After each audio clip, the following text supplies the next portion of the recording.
Selection of the 2016 Major League Draft. The Toronto Blue Jays select Bo Bichette. And he's the first teenager in 40 years to lead the minors in hitting. What were your first thoughts? You're going to get called up to the Jays. I walked in and it was pretty surreal. But I got to the field and my name was in the lineup. Ground ball, base hit for Bo Bichette on the second big league pitch he sees.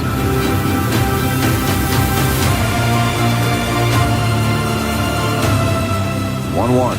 Bichette walks it off. He's done just about everything you need to do as a young player. A walk-off home run for Bo Bichette. Have a day, Bo. From the Toronto Blue Jays, Bo Bichette. It's special to have teammates with you. It's a blast to watch them and see all of us, kind of live out our dreams for a couple days. And yeah, it's really cool. What he said. Going to the field every day, knowing that you're going to have that electricity in the building, that's something that we really miss. Yeah, I was trying to hit a home run there, actually. Did he get enough? Yes! Seeing how excited the fan base is, and the love they have for everybody, something that we all talked about getting to this point. Well, first and third with one away, Bichette comes up. Hits it high in the air to deep center. It is gone! A moment that a guy wired like Bo Bichette is, Buck, has been waiting for his entire life.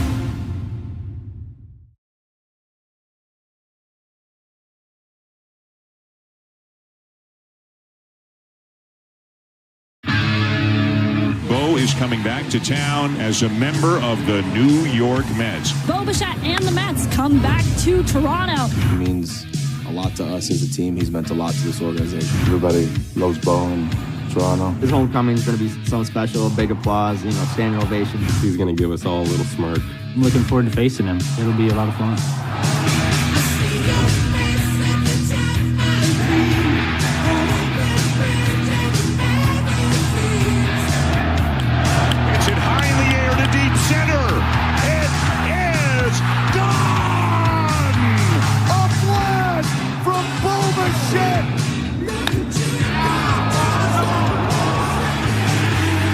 Exciting day. We officially welcome Bo to our organization.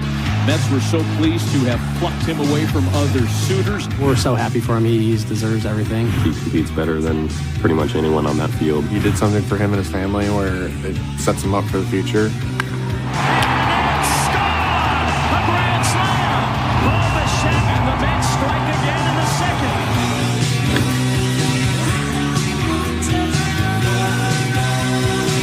For 3 days, he's just not himself.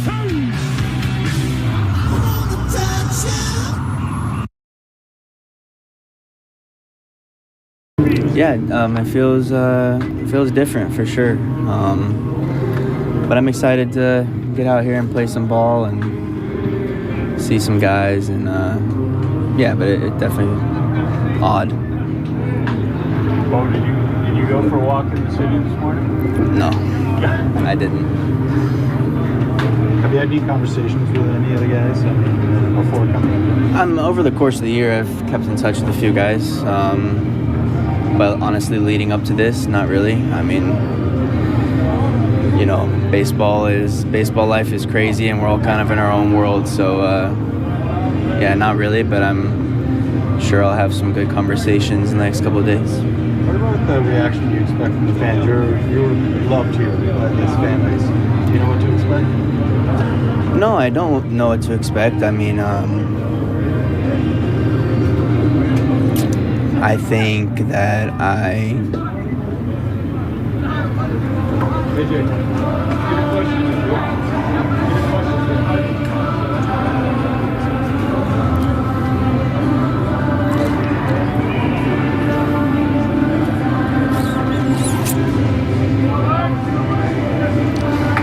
gave it everything I had.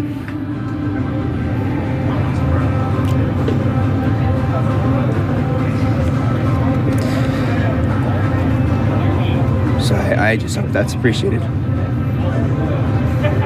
Is this an opportunity, Bo, for you? Do you hope that this is an opportunity for you to show them what they're missing? No, I mean, No, I mean, I think this is an opportunity for me to reflect on good times and just be grateful for what, for the beginning of my career. How many times have you played Game 7 over in your mind, or even on television or at home?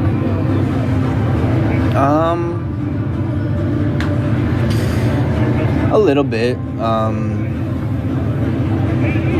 You dream of getting to that situation and that opportunity, and I'm so grateful that we had that experience and got there, but you dream of winning it. So I don't know how many times I've replayed it, but it comes to mind every once in a while. Are there regrets for how things unfolded here for you? Do you wish it had gone another way? No, I don't think there's regrets. I think at the end of the day, it just didn't line up, for whatever reason. So, but no, I'm tough to live in the past like that.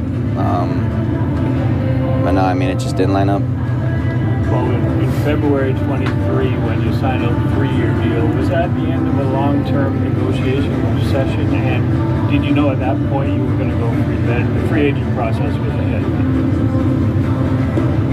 Can you ask me that again? Sorry. Was the 3-year contract leading to free agency? Was that part of what had been a long-term negotiation, a longer deal? Are you talking about like arbitration? 23, yeah, when you signed the 3-year deal in 23. Did I think that was going to become a longer term? No, was that the end of what had been a negotiation for a longer term? And then did you realize that free agency was where you were headed?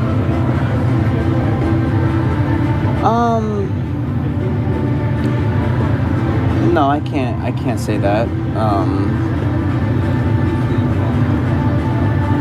I think at the end of the day, I was always open to a discussion. I wanted to feel valued to what I felt like I meant here, and like I said, it just didn't line up. So, at what point in the off season did you get a sense? Like, when did you have closure that you weren't coming back to Toronto? Was that before you signed with the Mets? Like, did you have a good idea that the Toronto chapter was closed before you ended up picking New York? I don't think I fully knew that, but I had a feeling, I think. You were getting a little emotional there, obviously, looking out on the field. Can you speak to, like, what is impacting you about kind of being back here, besides from the obvious that you played here for so long? Yeah, I don't know. I didn't expect that, to be honest, but this is also the first time I've been out here and the first time I've really talked to any of you guys. So, I'm sure just a lot of things are being brought at me at one time right now.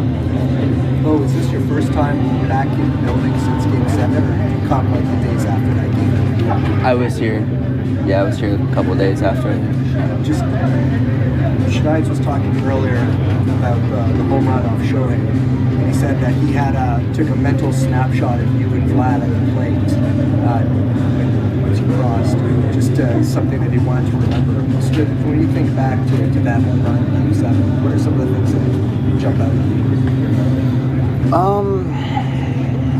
I think it was a difficult time for me leading up to that World Series, going through the injury and, working really hard to get to a point with that team that we were making a run and I wasn't a part of it. And then having to go out in the World Series not at full strength. Just a lot going on for me at that time. But I knew I was capable of, and I knew that if I went out there and competed and gave what I had, that I could do something special and have an opportunity to do something special. And honestly, I mean, when I hit that home run, I had a moment by myself, kind of down in the tunnel, where I just was like, I couldn't have drew it up better. Obviously, I hope we would have won, but for me, just what I was going through up to that point was, it was cool for me. I described you as playing on one leg during those 7 games. Is that how would you describe how you felt physically through those 7 games? Yeah, I mean, that's pretty accurate. Yeah, I definitely wasn't 100%. How are you now? I feel good now. Are you surprised as we are of the kind of year Vladdy's having?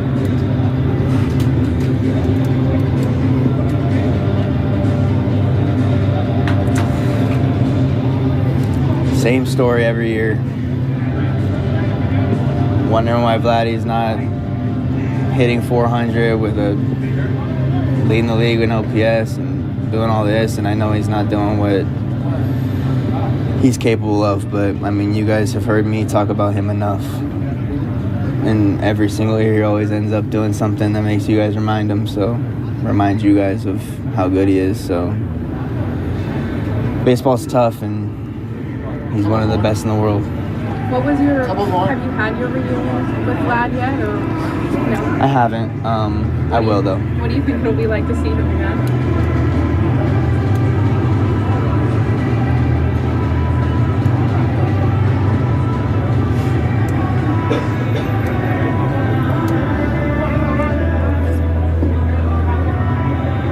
It'll be good. Well, how has your relationship evolved with Vladdy over the years, from coming up to the minors together to being up with the Blue Jays and playing in the World Series together? I mean, we went through it all together. The one goal we had together, we didn't accomplish it, but I've seen him at his lowest. He's seen me at mine, and vice versa at our highest. So, yeah, I mean, from teammates as kids to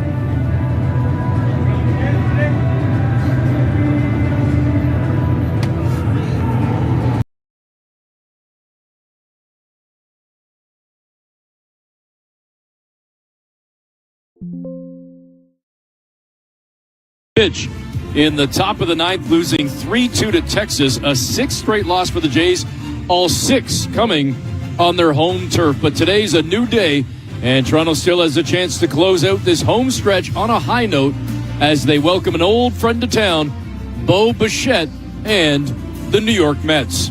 Welcome to Toronto Blue Jays baseball. Eric Smith and former Major Leaguer Chris Leroux with you, alongside host and producer Sho Ali, technical directors Andrew Holland and Tom Young.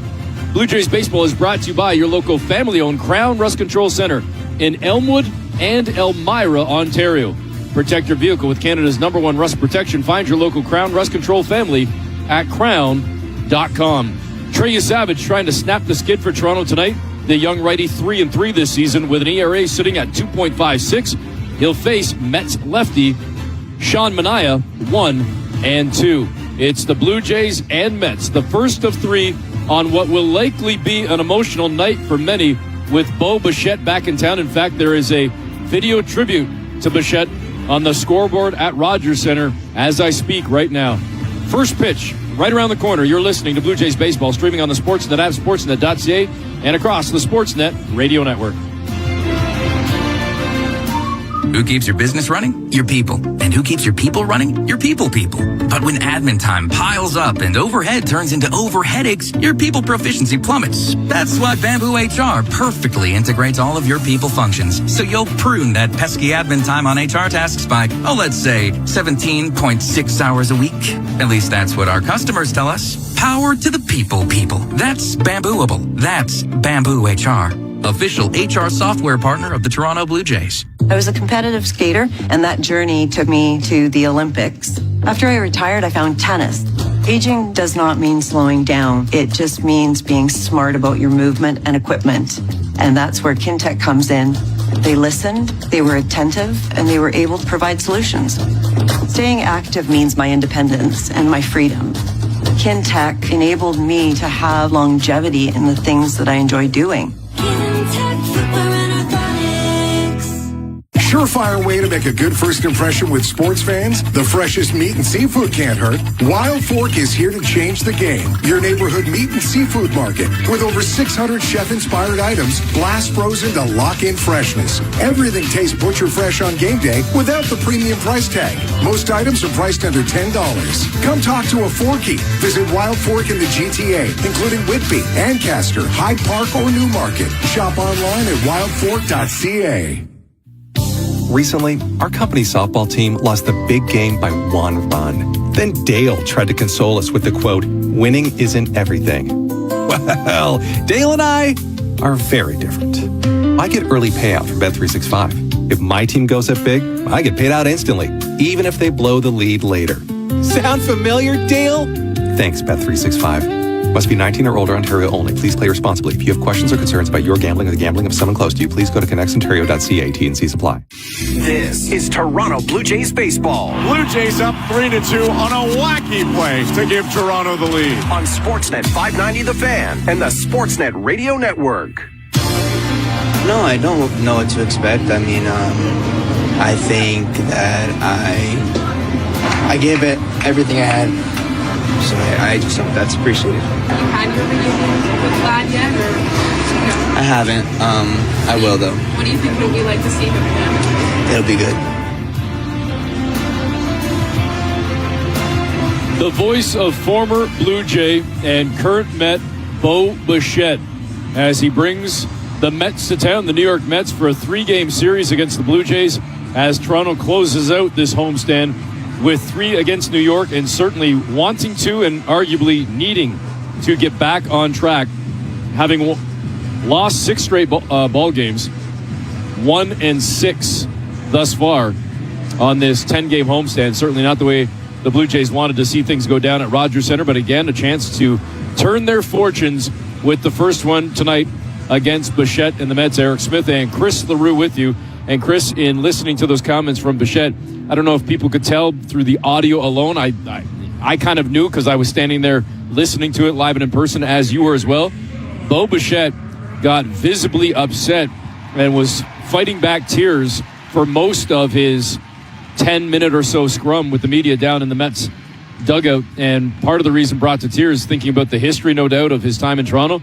But the last time on this field, he said, "I have not looked out at this field. I haven't been in this building since Game 7 of the World Series, and I was not anticipating or expecting to feel this way, but the emotions started flowing." Well, I think we all feel that way, and obviously Bo Bichette is one of the most important pieces of this organization's history, and you could look back at the 6 years that he was here and make the argument that he was arguably one of the best as well. So there's no doubt that he should be emotional playing in front of this fan base. We just got a video tribute for him, and you could see him on the field watching every minute of that, every second of that video tribute, taking his hat off, showing the fans some love, and he gave it everything he had. He said that in that pregame scrum. We were there. We were listening to it. We were about 2 feet away from him, 2 or 3 feet, listening to every single word. And like you said, for the majority of that scrum, he had tears in his eyes. He was visibly emotional in that scrum. You don't see that very often. You definitely don't see that from Bo Bichette. He's been pretty stoic over the course of his major league career, but he was great in that scrum. And I like when guys show their emotions like that. It really showed how much he cared about the city, about the team, about the country. And yeah, obviously leaving Toronto on a sour note, and coming to Toronto arguably on a sour note as well. His team's struggling. The Blue Jays are struggling. This is a big game for the Mets and the Blue Jays outside of Bo Bichette coming back to Toronto. The starting lineup is brought to you by Subway. Every Blue Jays game day, Subway MVP reward members get 25% off any footlong order in the Subway app and use the code STRIKEOUT. Terms and conditions apply. Normally, I give it over to Chris for the starting lineup, but I'm going to give it to you in quick fashion as we get set for our first at bat. As the pitch comes in from Trey Savage at 7:07 Eastern Time. The first pitch is a fastball for ball one to the leadoff man, Carson Benj. Benj, the right fielder, looks at the next pitch in for strike one. Another fastball. It's 1-1. Benj will be followed by Juan Soto batting second, Bo Bichette, the aforementioned, third in the New York lineup. But again, I'll give you the full Mets lineup in just a moment. Big swing and a miss. Benj might have got a piece of that one. Either way, he's down in the count, 1-2. The first of three between the Mets and Blue Jays before Toronto then has an off day on Thursday, and then they hit the road. A 10-game homestand as Toronto tries to end it on a high note. And a check swing, and he went. Benj strikes out, fooled by the splitter, one away. So again, it was Benj leading things off in right field for the Mets. Batting second is Juan Soto. He's at the plate and getting set to take his cuts in mere moment. And he's out in left field. Bo Bichette batting third at third base. Batting fourth, Francisco Lindor, the shortstop. Jared Young batting fifth at first base. A.J. Ewing, the center fielder, batting sixth. Mark Vientos, the DH, batting seventh. Brent Beatty, the second baseman, batting eighth. And Francisco Alvarez, the catcher, bats ninth for the Mets. Again, that starting lineup is brought to you by Subway, where every Blue Jays game day Subway MVP reward members get 25% off any footlong order in the Subway app and use the code STRIKEOUT. The first pitch to Juan Soto missed for ball one, and Trey Savage working quickly as I speak, just tossed in a splitter for ball two as well.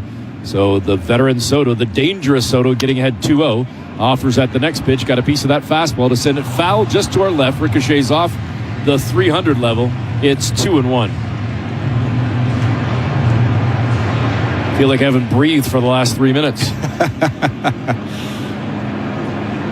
The 2-1 pitch is ripped down the right field line. It's a fair ball into the corner, and charging over to pick it up is Nathan Lucas, but a stand-up double on the second at-bat of the ball game for the Mets. Juan Soto in scoring position as Bo Bichette comes to the plate.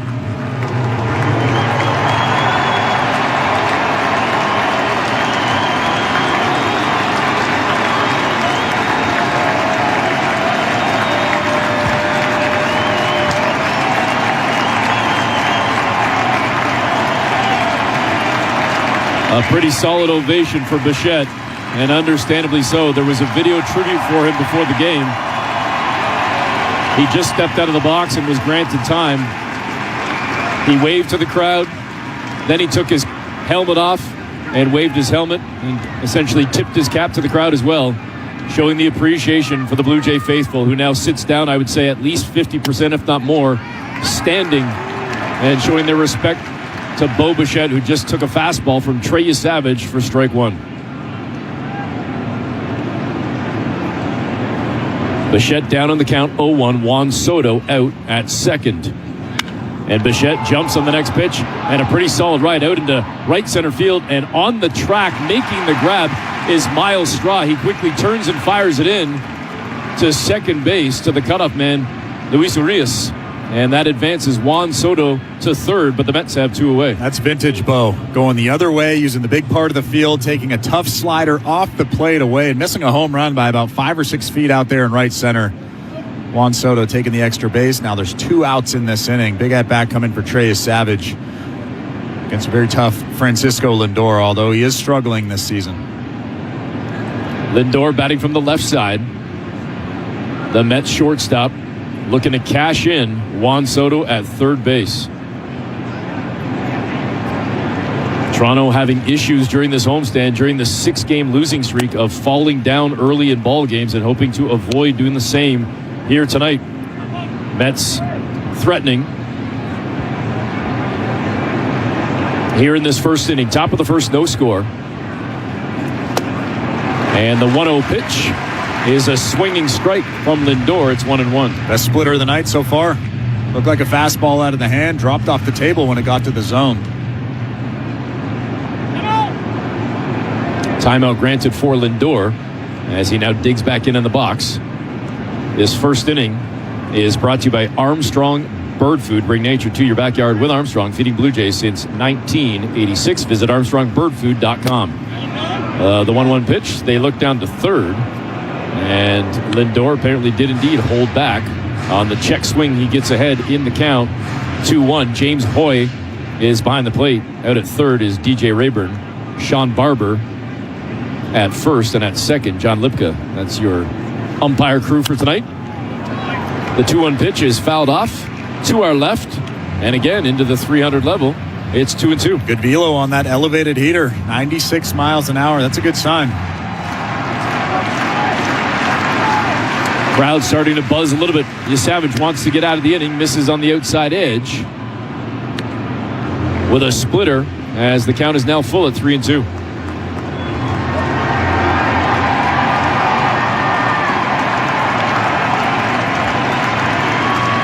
Savage set, fires on the 3-2 pitch, and this one is ripped into center field on a pretty solid ride, but plenty of time and room for Miles Straw to make the grab, and the Blue Jays get out of the inning.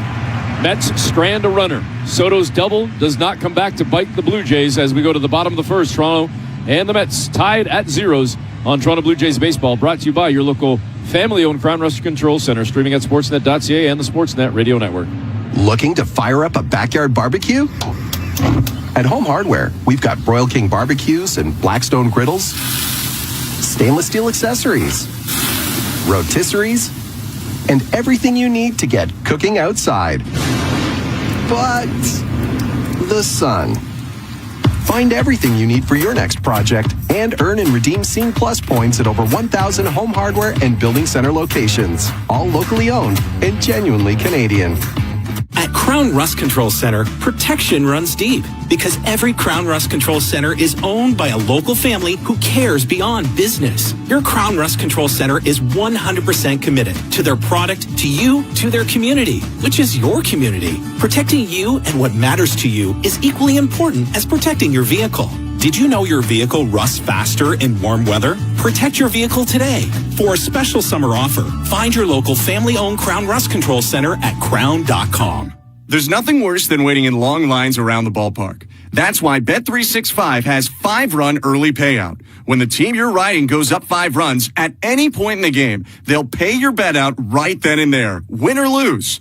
No waiting required. Now you can go back for another hot dog. Bet365. Download the app and see what early payouts all about. Must be 19 or older, Ontario only. Please play responsibly. If you or someone you know has concerns about gambling, visit connexontario.ca. Terms and conditions apply.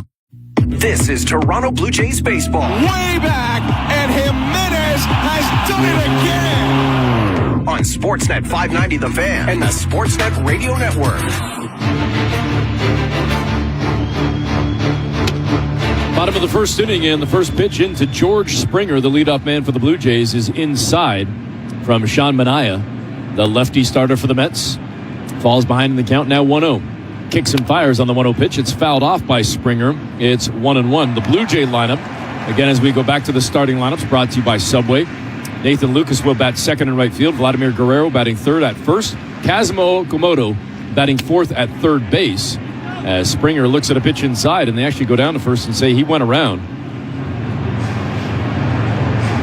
So Springer down on the count, 1-2. Ernie Clement bats fifth at short, batting sixth. Brandon Valenzuela, the catcher.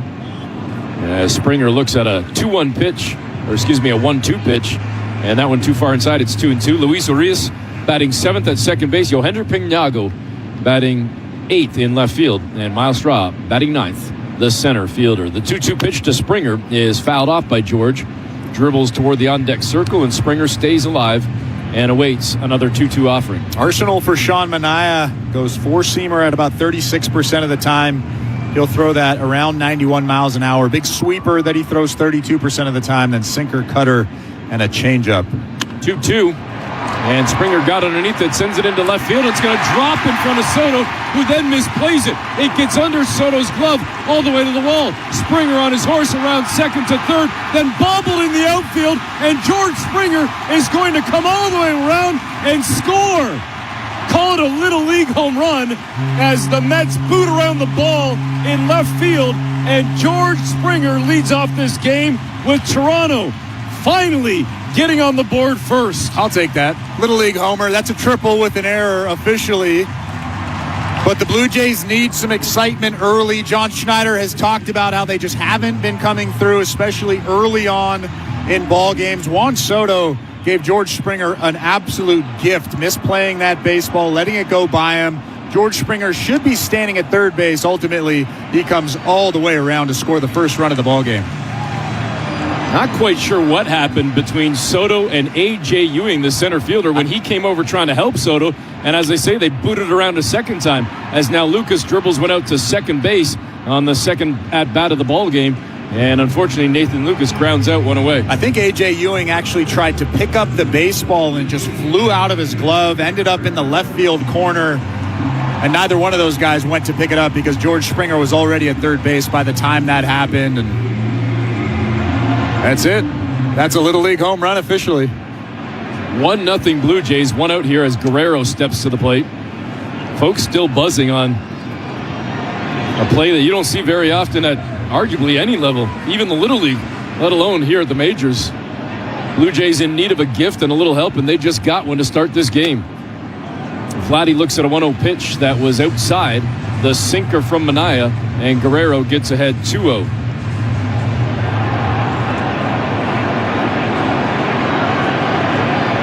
The 2-0 pitch, Guerrero rips it foul, first base side. Ricochets off the facing of the second deck. It's 2-1. The Standings Watch presented by Bet365, home of the 5-run early payout. Must be 19 plus, Ontario only. Please play responsibly. Tampa leading the division by a game over the Yankees in second. Toronto still in third despite the 6-game losing streak. The Jays still on top of the Orioles. Guerrero rips one to short, and it's picked up by Lindor on one hard bounce, who throws over to Jared Young at first to record the out. There are two away. And by the way, Boston's still in the basement.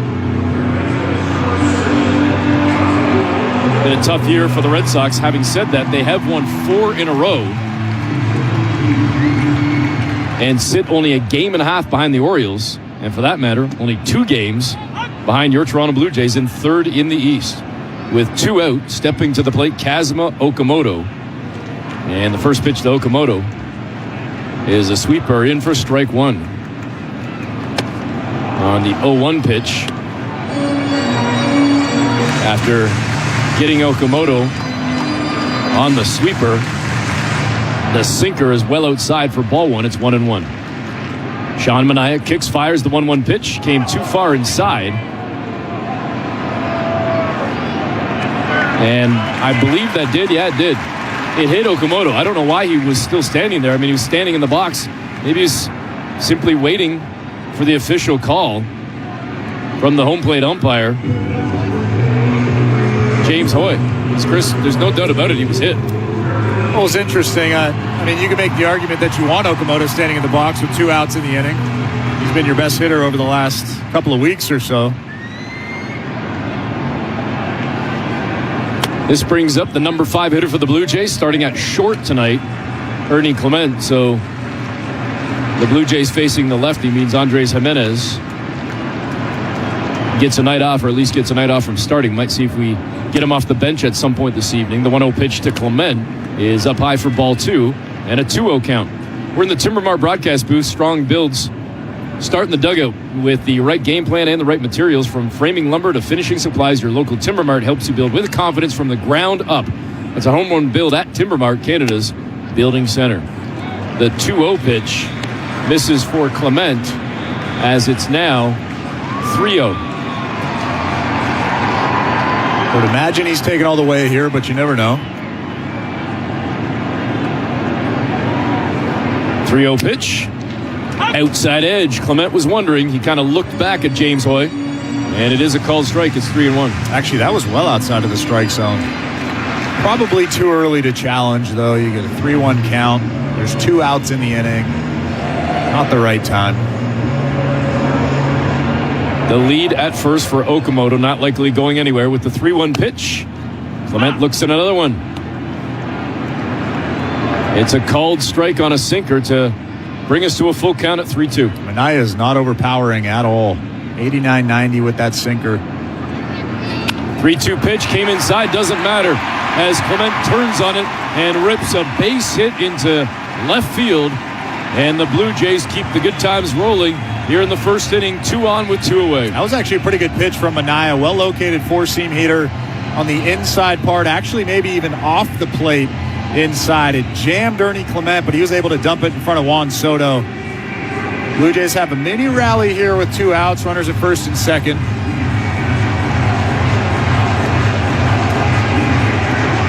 Looks like Justin Willard is out to talk to Minaya and catcher Francisco Alvarez, trying to calm him down a little bit. He has thrown 21 pitches in this inning.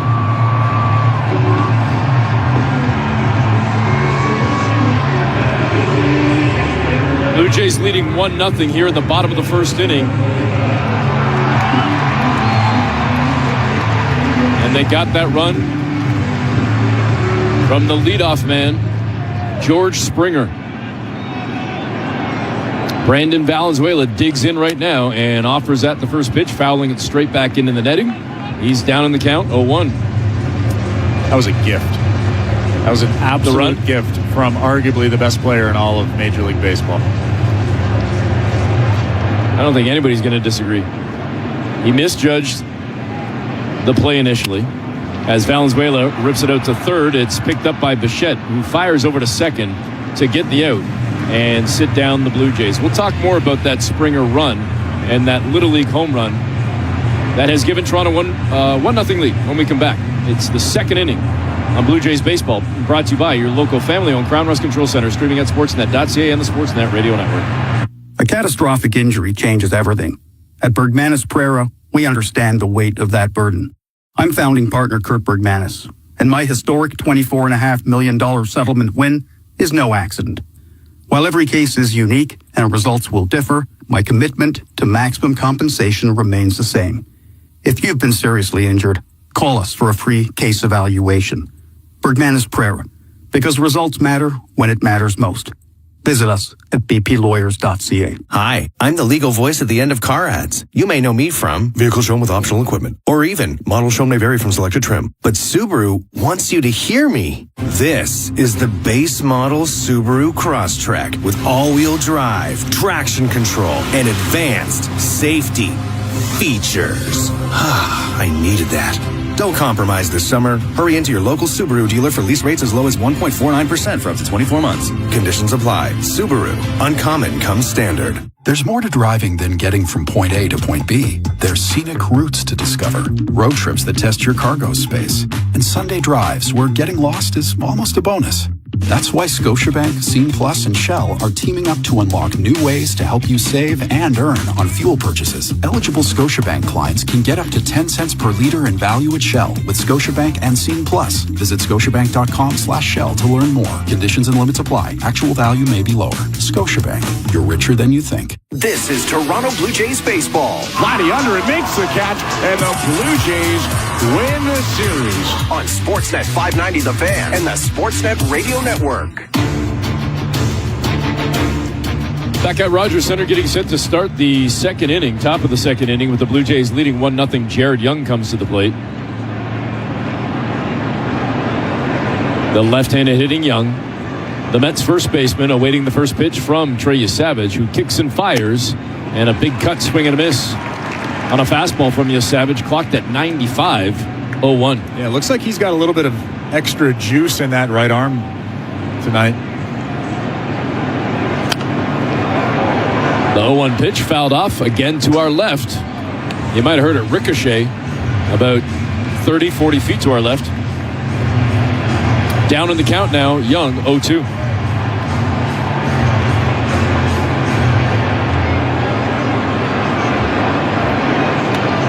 Young batting .233 this season and sends this one straight back to the mound. And Savage sticks out his bare hand, stops the baseball, then turns and fires and has an easy play to make at first, and he airmails it over Guerrero's head. It goes over to that short wall, and on the overthrow, it allows Young to move up to second.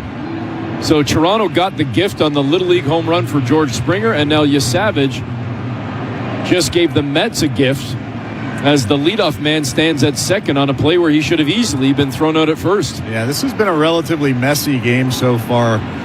play that Savage makes 10 out of 10 times, but for whatever reason, he just airmailed that throw. I think you have to put a little bit more velocity on it. Sometimes when you take something off and you're throwing to first base, you don't really hit your target as well as you're supposed to. Chris, there was a play yesterday as Brandon Valenzuela does a nice job of blocking the first pitch. The splitter from Savage keeps it in front. A.J. Ewing gets ahead in the count 1-0, but more importantly, Jared Young stops at second base and isn't able to advance to third. I can't remember who it was, but it was a play in which you simply talked about trusting the defense behind you. Should Savage have let that baseball go instead of trying to use his bare hand to make the play? It's an interesting question. 1-0 pitch, swing and a miss, 1-1. I think you have to look at the exit velo on that hit. And it probably is rolling out to the shortstop a little bit too slow to let him field it. I think the runner's safe at first base if you let it go by you, just because it was such a slow roller. The 1-1 pitch to Ewing. And again, down in the dirt and coming up, firing to second. Valenzuela nearly throws out Jared Young on a dart. A great tag placed by Ernie Clement. And a huge play right there as Valenzuela shows off the cannon. That was a beautiful throw. That might have been the best throw he's had this season. Right on target, lots of velo, almost getting Young at second base. Ewing ahead in the count now 2-1. Young with the lead at second. And the 2-1 pitch misses up high outside. It's 3-1. An answer to kind of circle back to your question. I think you need to know the runner. You need to know who's at the plate. You need to know where your fielders are positioned, and you need to know how hard the ball is hit. 3-1 pitch, opposite field toward the gap, but lots of time for Pinango to get over there and make the play. And he comes up firing into third base to Okamoto, which strands, or at least holds, Jared Young at second, one away. And as a pitcher, just because you reach out and try to feel it with your bare hand doesn't mean you don't know where the fielders are. It just means that you don't think if that ball gets past you that you have a chance to get the guy at first base. And I think that's what happened there. Plus, honestly, how much of it is just instinct? Yeah, sure. See baseball, Definitely. Catch baseball. A lot of it is instinctual, and that's why you see pitchers stick out their foot trying to knock it down. I think that's one of the worst plays in baseball you can make as a pitcher. Brings Mark Vientos to the plate now for the Mets, the number 7 hitter in the New York lineup, the DH this evening. Batting .212 this season, 10 home runs on the year with 33 runs batted in. He's got a runner in scoring position right now with his Mets trailing the Blue Jays 1-0 top of the second inning. Pitch coming in from Trey Savage is a slider. That was a called strike, and immediately Vientos taps his helmet. I think he's going to win this one. ABS Challenge is brought to you by xcopper.com as we awaited up on the big board, and indeed that was a ball, as I thought. So Vientos gets ahead 2-0. Good challenge there. Savage down on the count. Trying to throw in a strike right here as he comes set. Quick glance out at second. Kicks, fires on the 2-0 pitch, and it's popped up sky high. Shallow right field just off the dirt.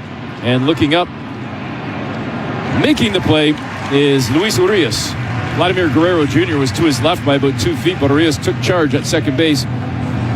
Recorded the out. There are 2 away. Looks like he's got a pretty good feel for his pitches overall in this ball game. He hasn't been perfect. There have been better ball games, at least early on for Trey Savage, but he definitely has a little bit more command than he has over the last couple of weeks or so. He walked 5 guys in his last start. That's not going to get it done. This brings up Brett Beatty. And Beatty with the first pitch coming in on a splitter at 84. Swings and misses down on the count 0-1. And overall, coming into this ball game, he'd walk 30 in just 60 2/3 innings. That's a really, really high walk rate. The 0-1 pitch, swing and a miss. A splitter. That Beatty swings through 0-2. The second inning is brought to you by Bet365. At Bet365, you can watch thousands of live games, build your own bet, can even make a bet while the game's still being played. 19 plus, play responsibly. Ontario only. A runner at second for the Mets. That's Jared Young, and he's been stranded there since he got there. And the 0-2 pitch is outside, down low. The splitter brings the count to 1-2. New York had a runner at second and then at third in the first inning. Couldn't cash in Juan Soto. Now they're trying to bring in Jared Young. Blue Jays trying to avoid giving up the 1-0 lead. As Beatty fouls one off, it dribbles towards his dugout on the first base side. We'll do it again at 1-2. That's 3 split fingers in a row. Every once in a while, we'll see Trey Savage throw 4 or 5 split fingers in a row, but usually he'll elevate a heater at some point. The 1-2 pitch up high. Way up high. Fastball at 96-2-2. And that was the elevated fastball. So now you change the eye level. You stand up whoever's in the batter's box. And now you can go back downstairs with a split finger or a slider. Here comes the 2-2 pitch. And this one ripped into center field. It's sinking down, but doesn't matter as the speedster, Miles Straw, got to it in plenty of time to record the out. And the Mets strand Young at second. Toronto up 1-0 as we go to the bottom of the second inning. You're listening to Blue Jays Baseball, brought to you by your local family-owned Crown Rust Control Center, streaming at sportsnet.ca and the Sportsnet Radio Network. Your favorite night of the week is back. Every Tuesday home game this season is Looney Dogs Night presented by Schneider's. Whether you want to turn 2 with the Looney Dog in both hands, cheer on a strike 3 heater with the Red Hot, or make noise for bases loaded with the ketchup-loaded Looney Dog, you can cheer on your Blue Jays and get $1 hot dogs from concessions all around the ballpark. Looney Dogs Night, presented by Schneider's. Every Tuesday home game. Where will you be? Of all the things Timber Mart helps build, community is among the most important. Through the Timber Mart Local Leaders Initiative, we recognize people dedicated to making their hometowns a better place to live, work, and play. Now, through June 29th, you can vote to select our Grand Local Leader winner who will receive an $18,000 grant to support their outstanding initiative. Cast your vote at timbermart.ca. Timber Mart, locally owned, proudly Canadian. Wealthsimple is giving away $1 million every month. Every dollar you save is an entry to win. So whatever ad plays after this, just don't buy what they're selling. Earn entries instead. Sign up at wealthsimple.com/million. Hate cooking? Get healthy meals delivered starting at $79 a month. You didn't fall for that, right? Good. You could save that $79 and get 79 entries instead. Ready to be our next monthly millionaire? Visit wealthsimple.com/million. Terms and conditions apply. This is Toronto Blue Jays baseball. That ball is gone. Third home run in 4 batters for the Blue Jays. On Sportsnet 590 The Fan and the Sportsnet Radio Network. Bottom of the second inning from the Timber Mart broadcast booth. When it's time to build, renovate, or upgrade, your local Timber Mart has the materials, the know-how, and the team to help you win every time. From the first swing to the final finish, build with confidence at Timber Mart, Canada's building center. This bottom half of the inning, the second inning, will start off for the Blue Jays with the second baseman, the right-handed hitting Luis Urias, who looks in at the first pitch for strike 1. I don't know if you noticed, Eric, but there's a lot of Bichette jerseys around the ballpark today. I thought that was just number 11 Kevin Pillar jerseys. No doubt great to see Bo back in town. And I mean, the last time we saw him on this field, I hate talking about it because I know it's a bitter pill for a lot of Blue Jay fans as the count now sits at 1-1 to Urias. Looks at a ball 1 on the 4-seam fastball. The 1-1 pitch again inside from Minaya. Puts Urias ahead 2-1 on another fastball. Last time in this building, the heroics that were this close, woulda, coulda, shoulda in Game 7 of the World Series, and he goes down, arguably will still go down, but he definitely goes down as one of the all-time greats, one of the all-time great plays, etc. if Toronto ends up winning the World Series on home turf in Game 7. I mean, that home run off Ohtani would be right up there among the biggest moments in franchise history. Still is. You were in the booth when that happened, didn't you? I was, yeah. I wasn't calling the game, but I was hanging over yours and Ben Schulman's shoulders and the other 19 people that were jammed into this booth. The 3-2 pitch outside, and Urias gets a leadoff walk.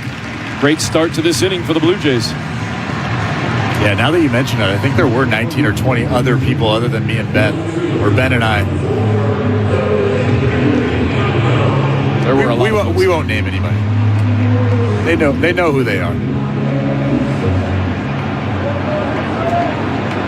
Before the ball game, John Schneider was saying he actually took a mental picture or a mental Polaroid of that moment where he looked out and saw Vladimir Guerrero Jr. standing at the plate waiting Bo Bichette and the embrace that the two of them had at the plate. And he said that's one of those moments as a manager, as a baseball fan, that I will always remember. The first pitch is fouled off by Yohendrick Pinango as he rips at the second one, fouls it off up and over the backstop. And the youngster now down in the count 0-2 with Arias out at first base. This building was shaking. It was. Schneider, for what it's worth, and I'm not necessarily disagreeing, saying that he thought that the pop, the 0-2 pitch down low, it's 1-2, the pop for that moment was actually a little less than what Springer had for his home run against the Mariners in the ALCS, and I kind of tend to agree, and that's not a criticism on Bichette or the fans or anything else. It was a massive moment, but this place was bananas when Springer hit that shot against the Mariners. Pinango strikes out, sitting down for the first time, and normally we do this for the first Blue Jay pitcher who gets a strikeout, but unfortunately we're going to do it for the first Blue Jay batter that strikes out. We're going to call it the first Blue Jay strikeout either way. Brought to you by Subway. Every Blue Jays game day, Subway MVP reward members get 25% off any footlong order in the Subway app and use the code STRIKEOUT. Terms and conditions apply. The first pitch to Miles Straw misses down low on a sweeper from Minaya. Straw gets ahead 1-0. Urias out at first as he led off this inning with a walk, but it could be a double play ball as Straw goes up the middle. It's picked up by Beatty at second. On to Lindor for one. Over to first for two as Lindor throws to Jared Young to complete the double play. And the Mets sit down the Blue Jays. Toronto still on top 1-0 as we go to the top of the third inning. You're listening to Blue Jays Baseball, brought to you by your local family-owned Crown Rust Control Center, streaming at sportsnet.ca and the Sportsnet Radio Network. Don't let your favorite summer getaway take you away from your favorite summer pastime. It is something to watch. Stream the Blue Jays with Sportsnet Plus from your favorite devices, anytime, anywhere. Subscribe at sportsnetplus.ca. Mondays on Bravo. Watch all new episodes of Below Deck Mediterranean. We set the bar really high. This is charter yachting? In this industry, you have to have thick skin. Below Deck Mediterranean. All new Mondays at 8 on Bravo or stream it on City TV Plus. Why shop the Live Asleep Big One Canada Day sale? Because it's a big deal, big discount, big bragging rights. Come into Live Asleep now through Sunday and get a new Serta Signature adjustable bed with anti-snore and massage for $36 a month. Wait, anti-snore and massage? That is a big deal. Better your budget when you better your bed. Visit a Live Asleep showroom or liveasleep.com. Live Asleep, the better bed.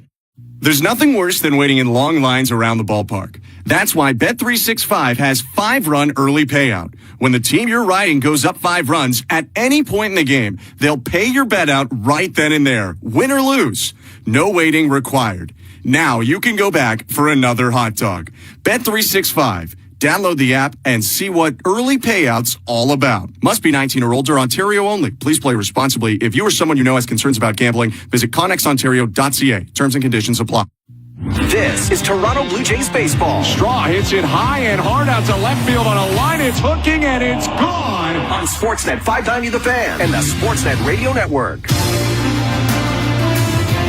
Back at Rogers Center, top of the third inning, and Francisco Alvarez leading things out for the Mets. The right-handed hitting catcher looks at a first pitch from Trey Savage inside the slider, ball one.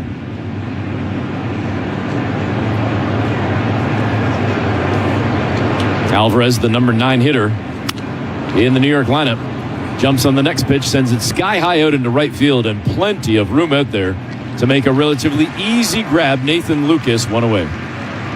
Another good fastball, good angle to it, good downward action, 94 miles an hour. Alvarez can't really do much with that. Hits a weak fly ball out to right field for the first out. Brings up Carson Benj now, the left-handed hitting right fielder for the Mets. And Benj in his first at-bat struck out. Looks like he might have a pitch-comm issue perhaps with Brandon Valenzuela down behind the plate, the Blue Jay catcher. And indeed, he's going to call over to the Toronto dugout and try to get a new system or a new battery or something. You love these, don't you? I guess. I'm all for tech if it helps. And honestly, even if you have one of these a game, it's not that big of a deal. I don't mind the delay. I don't mind the slight delay. So my thoughts are, for challenges and whatnot. My thoughts are, if you have a tech issue like this, you shouldn't be allowed to fix the tech issue. You immediately have to go to the fingers. Is that fair or unfair?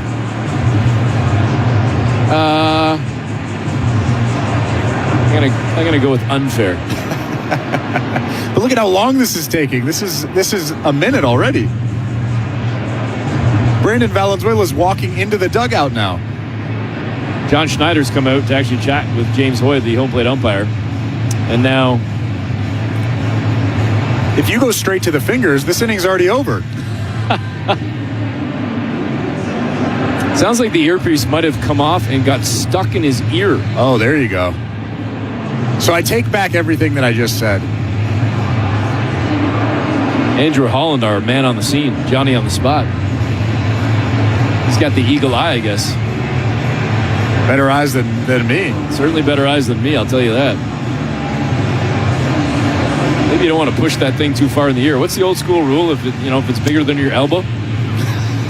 I've never or smaller heard that. than your elbow, I think. I've never heard that in my life. Yeah, that's why they say, I'm going to get myself in trouble here, but that's why they say you're not supposed to use Q-tips. I mean, because you're not supposed to put something smaller than your elbow in your ear, but everybody uses Q-tips. Who doesn't? That's how they stay in business. Shout out to Q-tips.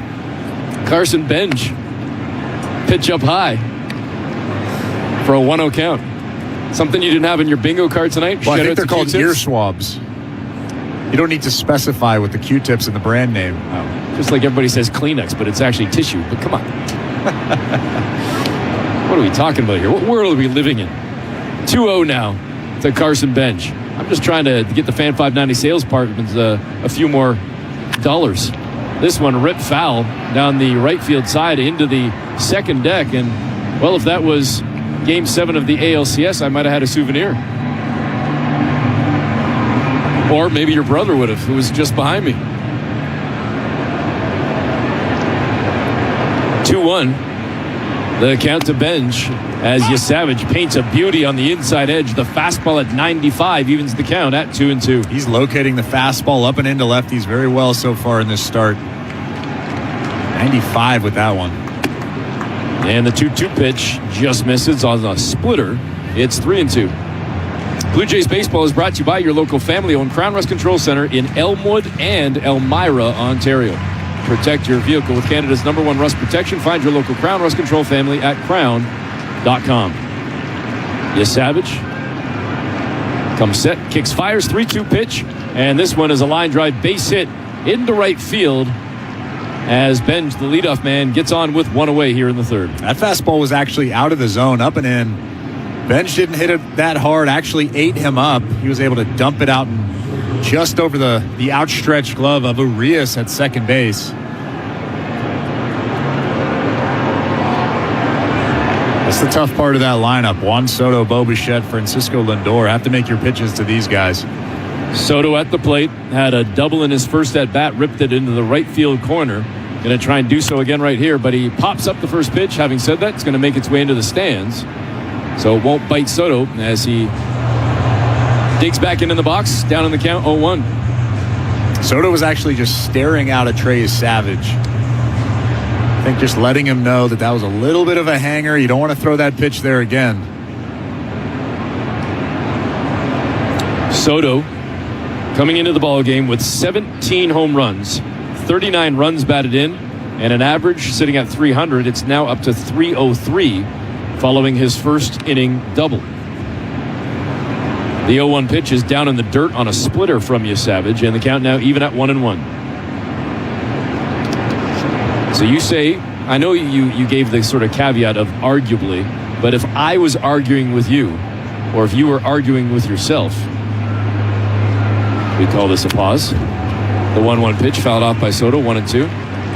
Is he or isn't he the best player in baseball? You said arguably, so who is the best player in baseball? Well, you can make the argument that it's Shohei Ohtani. I'm asking you. I personally think it's Shohei Ohtani. You can make the argument that it's Aaron Judge. You can make the argument that it's a number of different players. That's why I prefaced it with arguably. But you just gave me the answer I was looking for. You think it's Shohei Ohtani. Well, I know it's Shohei Ohtani. And I would agree with you. The 1-2 pitch up high, 2-2. For what it's worth, and this is not Yankee hate, even though I don't love the team, I totally respect the player. I think he's an absolute beast. Would I take him on my team? In a heartbeat. I would put Soto, though, ahead of Judge. Personally. Not saying I'm right. This year, yes. The 2-2 pitch. Out to second on one scoop, picked up by Realists. Over to first, not in time. Soto just got down the line. And unfortunately, the Blue Jays unable to turn the potential double play ball, so the inning continues for the Mets with 2 away. I think Juan Soto is potentially ahead of Judge just because of his age. He's only 27 years old, and he's already done so many things as Bo Bichette walks to the plate. Another moment for Bichette to maybe come through for the Mets. He flew out to center field in his first at-bat, but he gave it a ride. It was to the track. And Bichette rips one to short, backhanded stab by Clement, over to second to Arias. And just like that, Bichette grounds out, ends the inning, sends us to the bottom of the third with the Blue Jays leading 1-0. You're listening to Blue Jays Baseball, brought to you by your local family-owned Crown Rust Control Center, streaming at sportsnet.ca and the Sportsnet Radio Network. In big league baseball, things happen fast, like a 100-mile-per-hour fastball coming right at you. But don't just take our word for it. Here's George Springer. To swing or not to swing, seeing the ball quickly and clearly as it leaves the pitcher's hand is so important. It's how you decide if it's a ball or a strike or one that's ready to go out of the park. Thanks, George. That kind of vision is something we call high-performance vision. The Bachner Eye Institute is the official laser and eye center of the Toronto Blue Jays. Google Bachner Eye Institute today. Ugh, tiny taco, itty-bitty burger. Lunch is lousy out there. Sure is. Little, limp, laughable. Well, what about 5 classic Subway footlongs under $10 each? Well, that would fix it. Right now, get your footlong fix at Subway with turkey, ham, veggie delights, tuna. Or cold cut combo. You are cold cut correct, compadre. All 5 footlong, topped with fresh veggies, under $10 each. Subway. Eat fresh, feel good. At participating Canadian stores. Extras, taxes, and delivery additional. Expires August 31st. Freshly prepared. Escape the noise of the city. Step into your personal sanctuary with Lincoln. Now is the time to get into a 2026 Lincoln Nautilus, Aviator, or Navigator. For eligible customers, lease or finance starting at just 0.49%, including a 2% loyalty rate reduction. Available only for the month of June. This is Lincoln Luxury.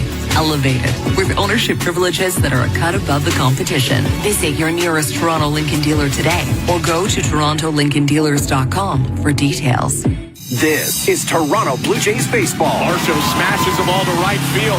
It's gone! On Sportsnet 590 The Fan and the Sportsnet Radio Network.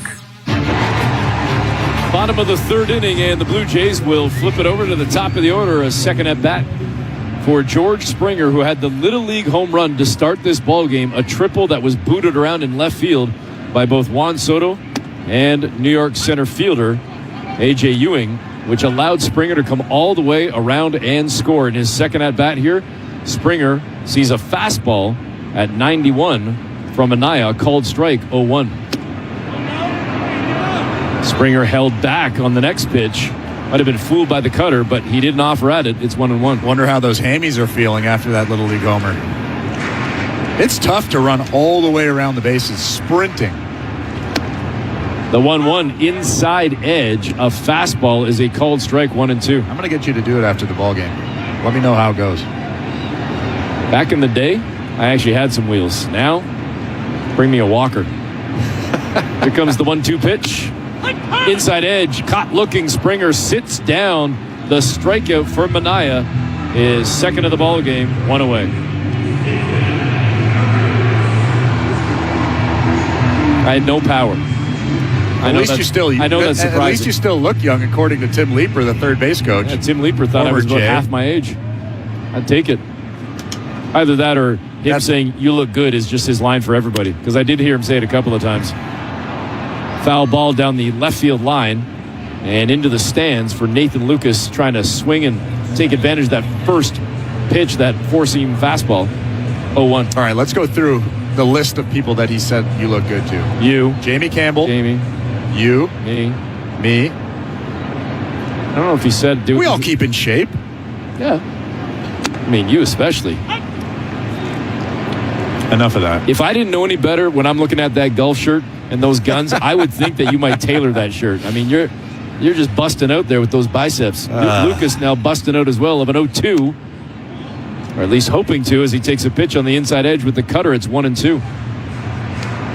That sweeper just missed. Although I also know that one of the things that Tim Leeper said to you was, why are you still on radio? You're the best-looking guy in Canada.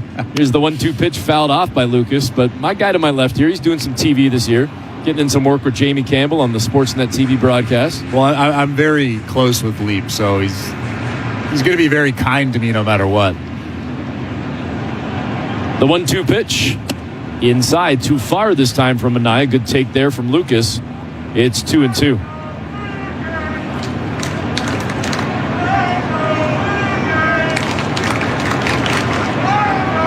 Mania taking his time as he looks in at the sign. Kicks and fires and misses up high. It's 3-2. Another good at-bat from Nathan Lucas. He's taken a couple of very close pitches in this at-bat. Vladimir Guerrero Jr. lurking on deck. 3-2 pitch.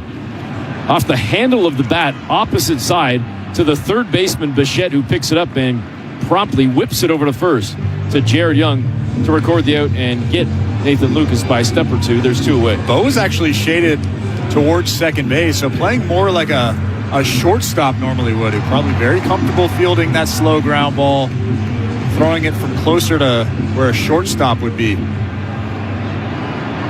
Brings up Vladimir Guerrero Jr. The average has dipped down to 267 for Vladdy. Still looking to bust out at some point and kind of turn this season around, as Guerrero looks at a first pitch well inside for ball 1. Mania kicks and fires, and Guerrero got a piece of the sweeper, fouls it straight back. It's 1-1. The out-of-town scoreboard is brought to you by St. Louis Bar and Grill, 100% Canadian owned and operated since 1992. It's the return of the Big Cluckin' Deal. All-you-can-eat wings are now on for a limited time. Visit stlouiswings.com.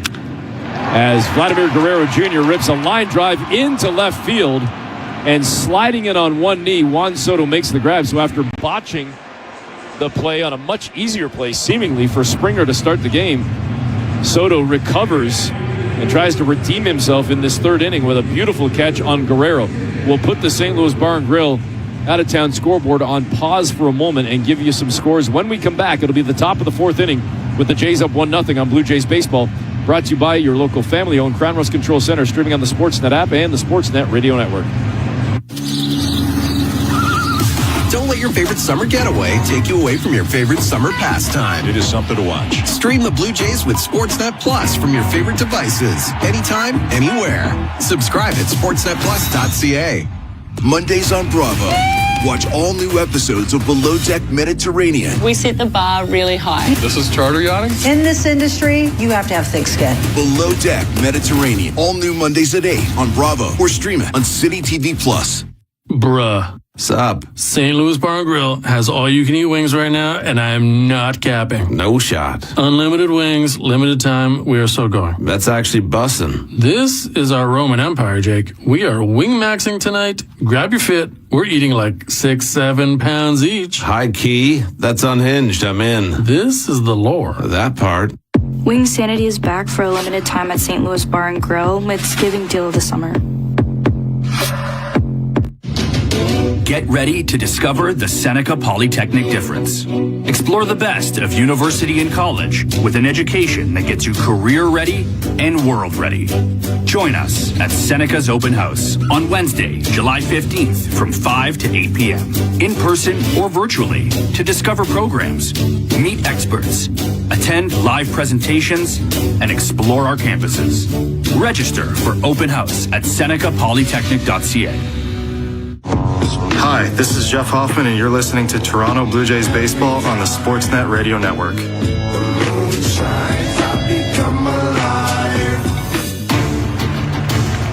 Top of the 4th inning, it's a swinging strike for Francisco Lindor to start things off. The left-handed hitting shortstop down in the count 0-1. Lindor flew it to center field in his first at-bat, coming into the ballgame tonight with a 2.19 average. It currently sits at 2.17. After that first at-bat again with the fly out to center field. The 0-1 pitch is inside, a fastball painted by Savage. At 95, it's 0-2. Savage stares in at Brandon Valenzuela. Kicks, fires. Outside. Fastball, 1-2. All right, that St. Louis out of town scoreboard. St. Louis Bar and Grill. 2-2. Orioles and White Sox. Top of the 5th inning. Boston looking for a 5th straight victory, up 5-1 on the Nationals in the top of the 3rd. It's 5-0. The Tigers leading the Yankees. So fortunately or unfortunately for the Blue Jays, their struggles have come at the exact same time that the Yankees have started dipping and falling, as New York has lost 4 in a row entering action tonight. The 1-2 pitch is ripped down to first base, picked up on a couple hops by Vladdy, who keeps it himself, runs over to the bag, beats Lindor to the base. 1 away. The 4th inning is brought to you by Bet365. At Bet365, you can bet live in-game on game props, totals, and the money line. Download the app for the latest odds. 19 plus. Play responsibly. Ontario only. After the ground out for Lindor, Jared Young will come to the plate. Young, the left-handed batter, reached on an error in the 2nd inning, but it was ultimately stranded at second base. Mets have yet to score. They trail 1-0. Blue Jays with the early lead. And the first pitch swinging. Young with a shot out to center field. Tons of room out there. And camping underneath that base pod, Miles Straw records the out. 2 away. 2 outs here in the top of the 4th, and he just threw his 53rd pitch of the ball game. That's something that he hasn't done well in this run that he's had over the last couple of months, where the pitch count is elevated, hasn't really gone that deep into ball games, and he's doing a good job of keeping the pitch count down in this ball game so far. A.J. Ewing steps up now for the Mets. The center fielder flew out to left field in his first at bat. The lefty bat of Ewing getting set for the righty, Savage, who fires in a fastball, fouled off by Ewing. Third base side, 25 rows deep, 0-1. Blue Jays in the home whites tonight, not wearing the white panel caps, so they've got the all royal blue. Mets in the all grays, top and bottom. 0-1 pitch in for strike 2 with a fastball at 96. It's 0-2.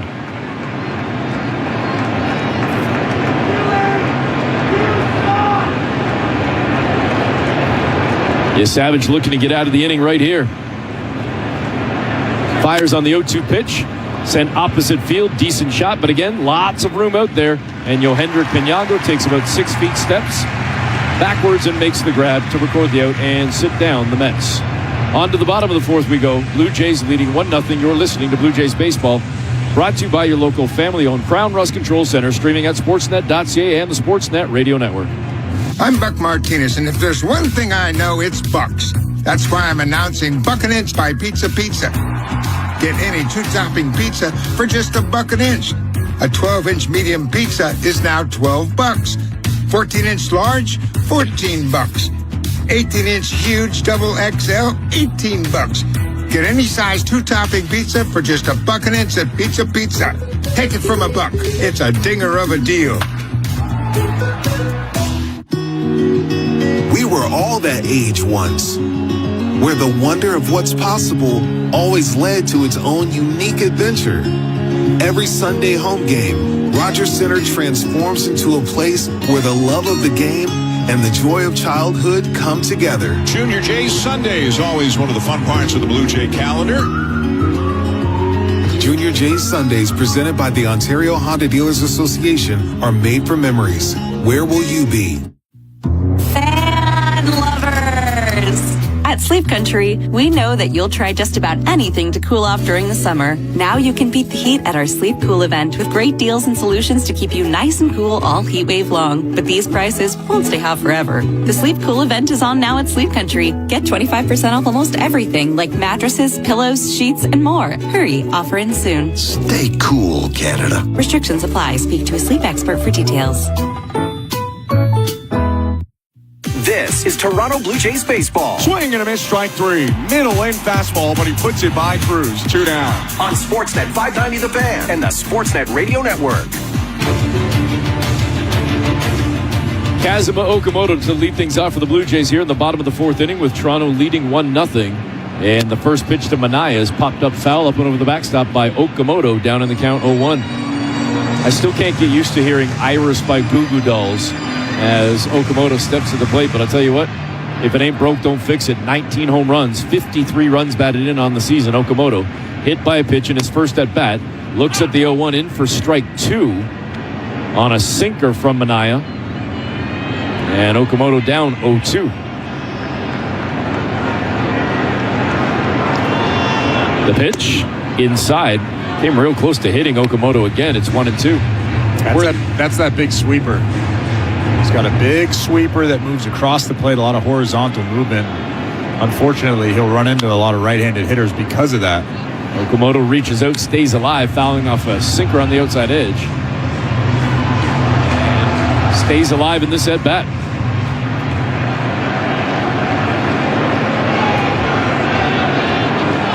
The 1-2 pitch, another one fouled off. This one deeper down the right field line, about 15 rows deep toward that short wall in between the dugout and the corner. We'll do it again at 1-2. Mentioned the homers and the runs batted in. Still the team lead in both categories, as Okamoto unfortunately just sat down the strikeout for Minaya, his third of the ball game, one away. A little bit surprised by that heater. 91 miles an hour on the outside part of the plate. Probably looking for something off speed, probably the big sweeper that we were just talking about. The sweeper looks like the fastball. That's the problem. Same tunnel, same arm speed, everything looks like the fastball. It just takes a big right turn. First pitch swinging. Ernie Clement fouls one off just down in front of us, a little bit to our right. And Clement down 0-1. The average sitting at 301 for Ernie. 1 for 1 tonight, and he just whiffed through a sweeper. Swing and a miss for Clement. Down 0-2. Minaya, the lefty, looks at his target, kicks and fires. And Clement got underneath it, gave it a pretty solid right out to left field. But running back just in front of the track and making the grab was Juan Soto. It looked like he got eaten up by that one again, or at least wasn't seeing it well off the bat. But ultimately, he did get to the baseball to record the out, 2 away. Yeah, he's usually a decent defender out there in left field. He's made a couple of questionable plays. That one there looked like he lost it potentially in the crowd or the lights. And obviously that first batter of the game, George Springer. Brings up Brandon Valenzuela now, batting from the right side against the lefty Minaya. And the first pitch is sky high down the third base side. And it's going to go into the stands about 5 rows deep. Bichette was over against the netting in case it stayed in the field of play, but it's a long foul ball for Valenzuela. 0-1. In the Timber Mart broadcast booth, don't strike out on your next home improvement project. The team at your local Timber Mart has a wide variety of building supplies and leading brands you need. Clear the fence for a big win on every project. Batter up Timber Mart, Canada's building center. The 0-1 pitch misses down low on the sweeper. It's 1-1.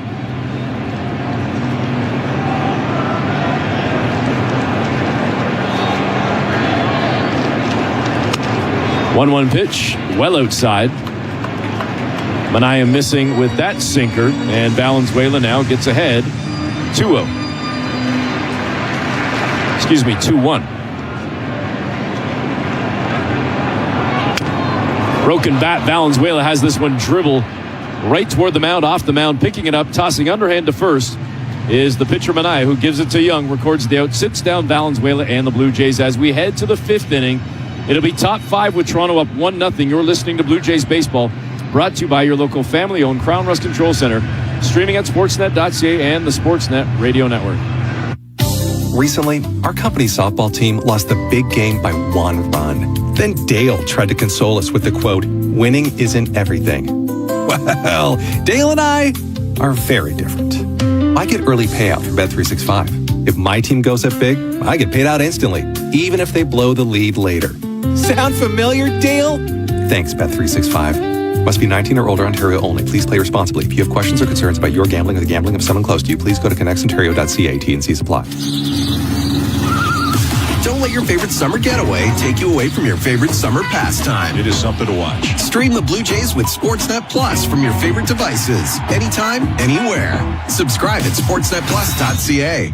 Mondays on Bravo. Watch all new episodes of Below Deck Mediterranean. We set the bar really high. This is charter yachting? In this industry, you have to have thick skin. Below Deck Mediterranean. All new Mondays at 8 on Bravo or stream it on City TV Plus. In big league baseball, things happen fast, like a 100-mile-per-hour fastball coming right at you. But don't just take our word for it. Here's George Springer. To swing or not to swing, seeing the ball quickly and clearly as it leaves the pitcher's hand is so important. It's how you decide if it's a ball or a strike or one that's ready to go out of the park. Thanks, George. That kind of vision is something we call high-performance vision. The Bachner Eye Institute is the official laser and eye center of the Toronto Blue Jays. Google Bachner Eye Institute today. This is Toronto Blue Jays baseball. Foul tip, strike 3. Jeff Hoffman punches out a trio and a big flex from the righty. On Sportsnet 590 The Fan and the Sportsnet Radio Network. The fifth inning is brought to you by Shell V-Power Nitro Plus. Want more performance from your vehicle? Shell V-Power Nitro Plus premium gasoline is engineered to give you more power and more performance with every drive. We start the fifth inning with Mark Vientos at the plate for the Mets and Trey Savage on the mound. He's thrown 56 pitches tonight. That was 57 right there. And it's a ball on a fastball inside to the right-handed hitting DH for the Mets. New York trailing Toronto 1-0 here, top 5. Savage kicks and fires, 1-0 pitch. Misses below the zone, a fastball, and a 2-0 count.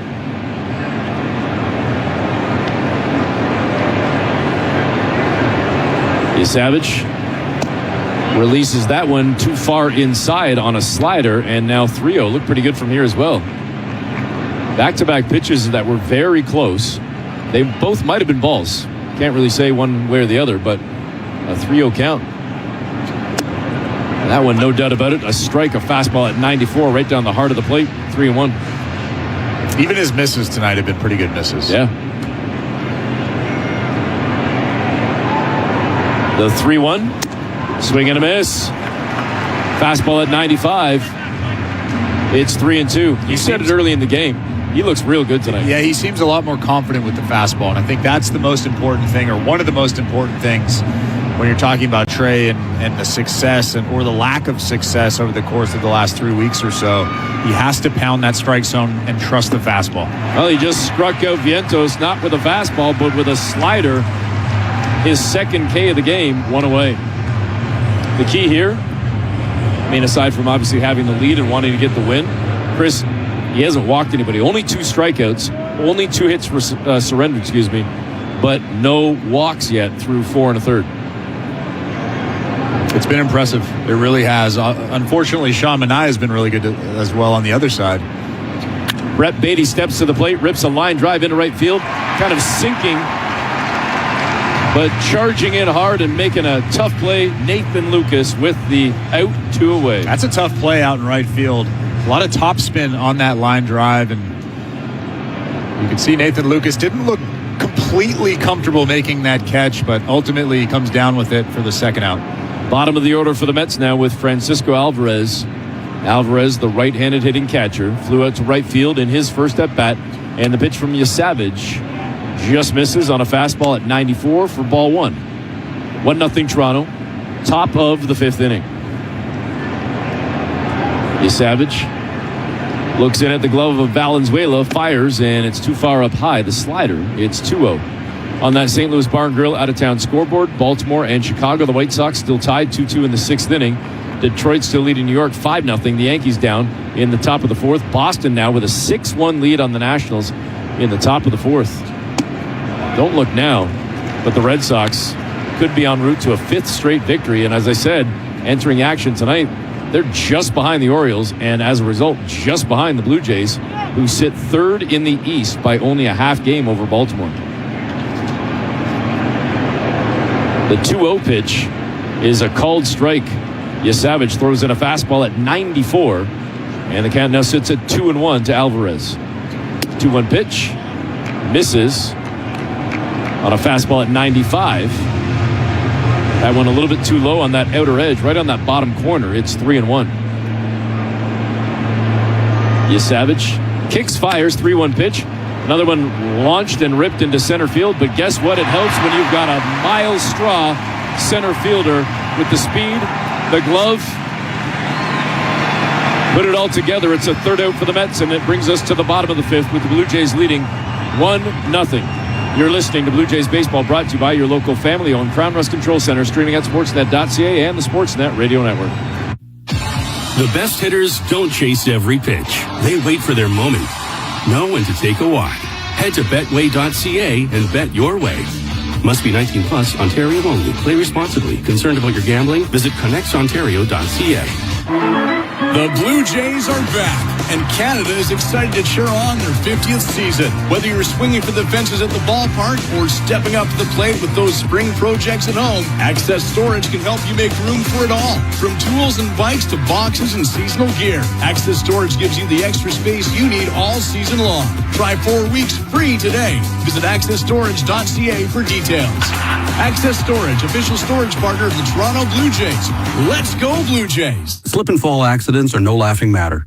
Strict notice periods, deadlines, and unreasonable insurance companies only add to your anxiety. At Bergmanis Pereira, we've been fighting and winning cases like these for decades.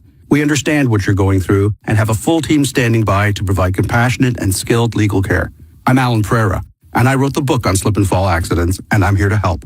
Our consultations are always free, and we don't get paid until you get paid. Call the team at Bergmanis Pereira. Expert advice when you need it most. Visit us at bplawyers.ca. Introducing Scallop Sushi by Bento. Delicate, buttery, premium scallop sushi rolls now at the grocery store, because fancy doesn't have to be complicated. For delicious grab-and-go sushi, look for Bento in a grocery store near you. This is Toronto Blue Jays baseball. Jesus Sanchez makes it 4-2 Blue Jays. On Sportsnet 590 The Fan and the Sportsnet Radio Network.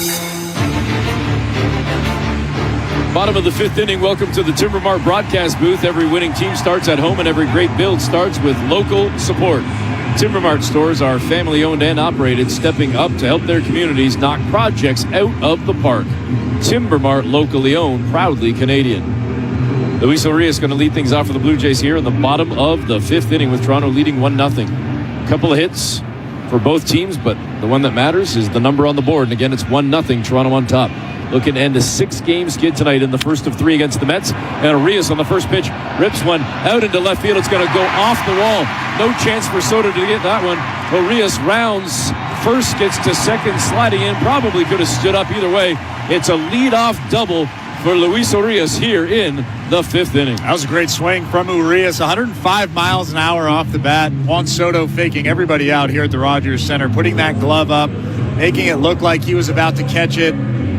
It's off the wall, and Urias is standing at second base. It's about that time when you want some separation, so every pitch isn't so high stress for Trey Savage or whoever comes out of that bullpen. Brings up Yohendrick Pinongo now, batting from the left side. A lefty-lefty matchup right here.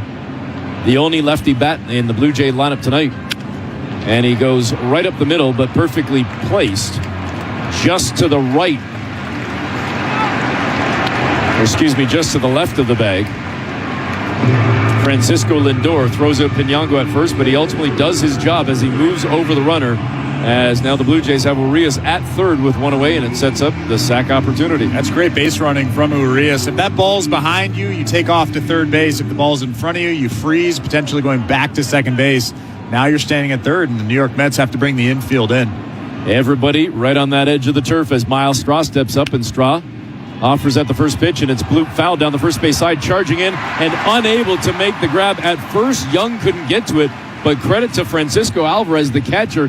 He got about 80% of the way down the line and then just fully sold out, dove forward in front of his own dugout and nearly made an incredible catch, but it ricochets off his glove, and there's still life for Miles Straw. If you're Andy Green, the Mets manager, you're probably holding your breath down there in that dugout. First baseman Jared Young and Francisco Alvarez, the catcher, were both running at each other, running for that baseball. Fortunately for the Mets, they didn't collide, but that's a scary, scary situation. So Straw down 0-1.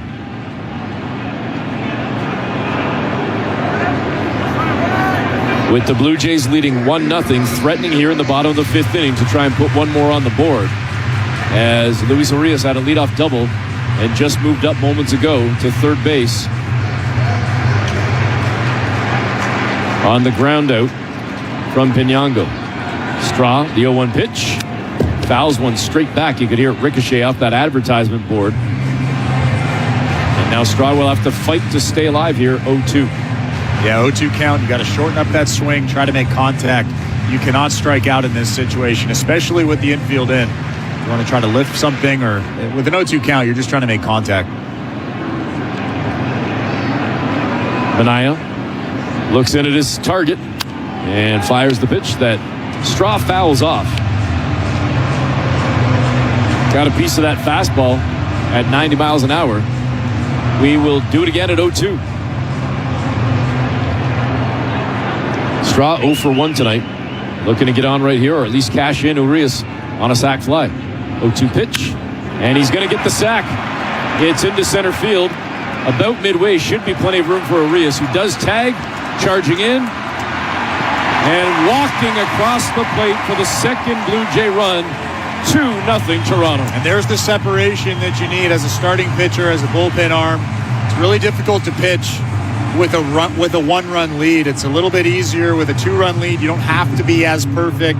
You don't have to be thinking about that tying run standing in the batter's box every single time you throw a pitch. That's a big out there, and a really, really nice 0-2 swing. When you're in an 0-2 count, you're not trying to lift the baseball. You're just trying to make contact and fight to see another day. But fortunately, Miles Straw is able to lift that ball out to center field, and Urias scores easily. Top of the order for the Blue Jays, and the first pitch to George Springer is down low. The sweeper missing from Minaya, ball 1. On that St. Louis Bar and Grill out-of-town scoreboard, top of the 4th, Detroit now increasing the lead over the New York Yankees to 7-0. The 1-0 pitch is fouled off by Springer, first base side. 1-1, Cincinnati leading Milwaukee in the bottom of the second. 1-0 the score in that ball game. Baltimore and the White Sox still tied. 2-2 bottom of the 6th. Fouled straight back. Springer got a piece of that splitter, or excuse me, the sweeper. But he's now down on the count, 1-2. 2-0 Toronto in the bottom of the 5th inning. Springer this evening, 1 for 2. The pitch, fouled off again. We'll do it again at 1-2.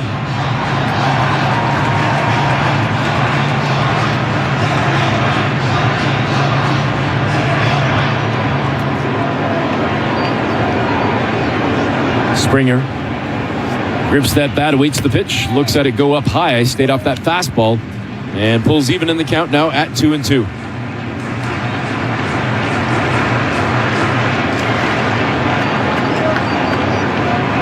Minaya about to throw pitch number 74 right here. And on the 2-2, Springer with a tough take, but a good eye on that outside edge. A little too far. The changeup misses. It's 3-2. Pitch might have been a little bit low as well, so certainly a good one for George. And the full count. Here's the pitch. Inside, and Springer goes down, but immediately taps his helmet. ABS Challenge brought to you by X-Copper. Find yourself with a legal challenge. Canada's leader in legal services are here to help. The team at X-Copper are client-focused and work on your behalf to protect your rights. Don't plead guilty. Go to xcopper.com, and it's not even close. I mean, that was easily a strike. It was about 1 baseball up in the zone and 2 baseballs over in the zone. So Toronto loses one of their 2 challenges. Probably a frustration challenge there for Springer, who struck out looking in his last at-bat as well. So maybe understandable from Georgia's standpoint. As we head now to the 6th inning with Toronto on top. 2-0 is the score. You're listening to Blue Jays Baseball, brought to you by your local family-owned Crown Rust Control Center, streaming on the Sportsnet app and at sportsnet.ca. At Crown Rust Control, protection runs deep because every Crown Rust Control Center is owned by a local family who cares beyond business. Your Crown Rust Control is 100% committed to their product, to you, to their community, which is your community. Protecting you and what matters to you is equally important as protecting your vehicle. Did you know your vehicle rusts faster in warm weather? Protect your vehicle today. For a special summer offer, find your local family-owned Crown Rust Control Center at crown.com. Who's a Forky and what do they know? A Forky is a food expert, and you'll find them at Wild Fork, your neighborhood meat and seafood market. A Forky knows what's for dinner and how to decide from over 600 meat, seafood, and chef-inspired items to choose from. Let them show you blasted frozen peak freshness. Quality food, shockingly reasonable prices. Thanks, Forkies. Visit Wild Fork in the GTA, Whitby, Ancaster, Hyde Park, or Newmarket. Shop online at wildfork.ca. Wealthsimple is giving away $1 million every month. Every dollar you save is an entry to win. So whatever ad plays after this, just don't buy what they're selling. Earn entries instead. Sign up at wealthsimple.com/million. Hate cooking? Get healthy meals delivered starting at $79 a month. You didn't fall for that, right? Good. You could save that $79 and get 79 entries instead. Ready to be our next monthly millionaire? Visit wealthsimple.com/million. Terms and conditions apply. This is Toronto Blue Jays baseball. 2 punch-outs, a quick 1-2-3 inning for Tyler Rogers. On Sportsnet 590 The Fan and the Sportsnet Radio Network. The first pitch to Carson Benj is in for a strike. A swinging strike. Benj fooled by that splitter by Trey Yesavage, who gets ahead 0-1. Yesavage kicks fires on the next pitch. And another one that it looks like Benj might have been fooled by. They look down to third base, and indeed it is a strike as the signal goes up from DJ Rayburn. Benj down 0-2. Why throw anything else? He looks pretty uncomfortable with that splitter. Just throw it a little bit further down. 0-2 pitch down low outside. Benj looks at that one, and the count now sits at 1-2. Now you've thrown 3 in a row. You have him leaning out, so maybe elevate with the heater, but you can also throw another one. Just throw another split finger down in the strike zone. He still looks uncomfortable. Benj 1 for 2 tonight. And the at-bat stays alive.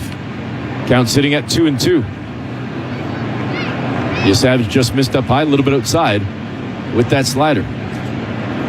Yesavage, 72 pitches thrown, kicks fires on the 2-2, came inside and paints that inner edge.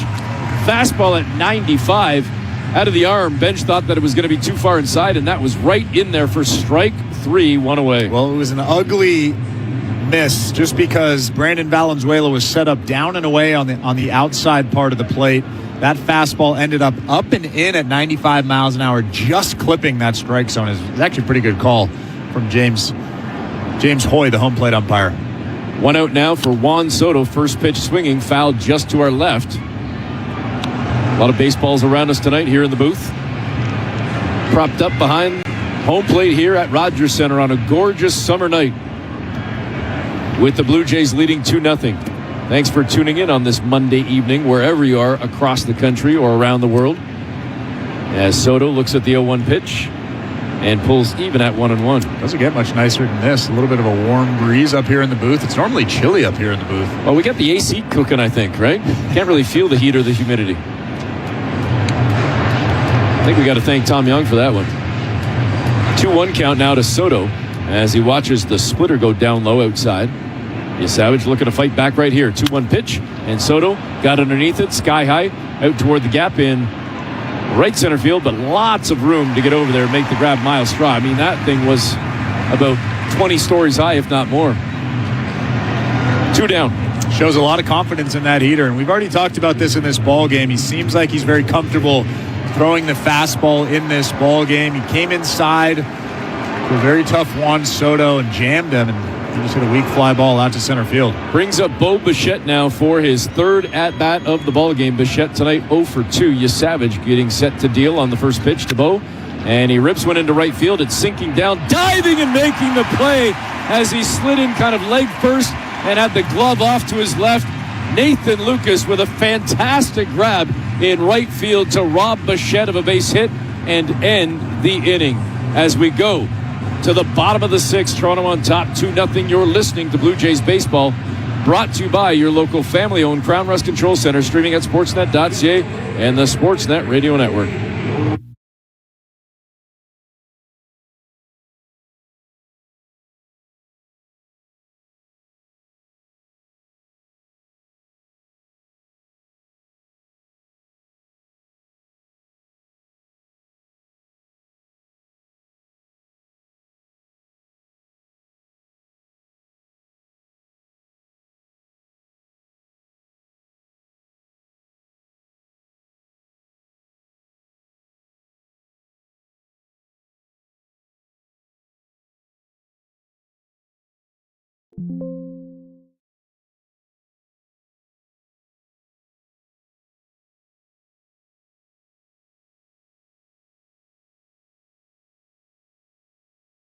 Vision. The Bachner Eye Institute is the official laser and eye center of the Toronto Blue Jays. Google Bachner Eye Institute today. Your lunch break is only 30 minutes, but your hunger, that showed up an hour ago. Good thing Chuck's Roadhouse has their Lunch Express. We're talking Chuck's Toasted Club, Chicken Souvlaki, and more midday meals starting at just $9. And the kicker, if it's not at your table in 15 minutes, it's free. So go ahead. Order like you've got time to spare. Visit a Chuck's near you for details. Chuck's Roadhouse Bar and Grill. Food the way it ought to be. Price the way it used to be. This is Toronto Blue Jays baseball. Clement vacuums it up, throws to second one. Jimenez to first, double play. On Sportsnet 590 The Fan and the Sportsnet Radio Network. Bottom of the sixth inning, Nathan Lucas going to lead things off for the Blue Jays here. The lefty bat of Lucas against the lefty arm of Manaea, still in the ball game for the Mets. Sean Manaea, and the first pitch way outside. The cutter misses for ball one. Lucas tonight 0 for 2. The average still sitting at a very solid 306. Having a fantastic year as Lucas fouls off the 1-0 pitch. On the third base side, about 20 rows up above the Blue Jay dugout. Count now even at 1-1.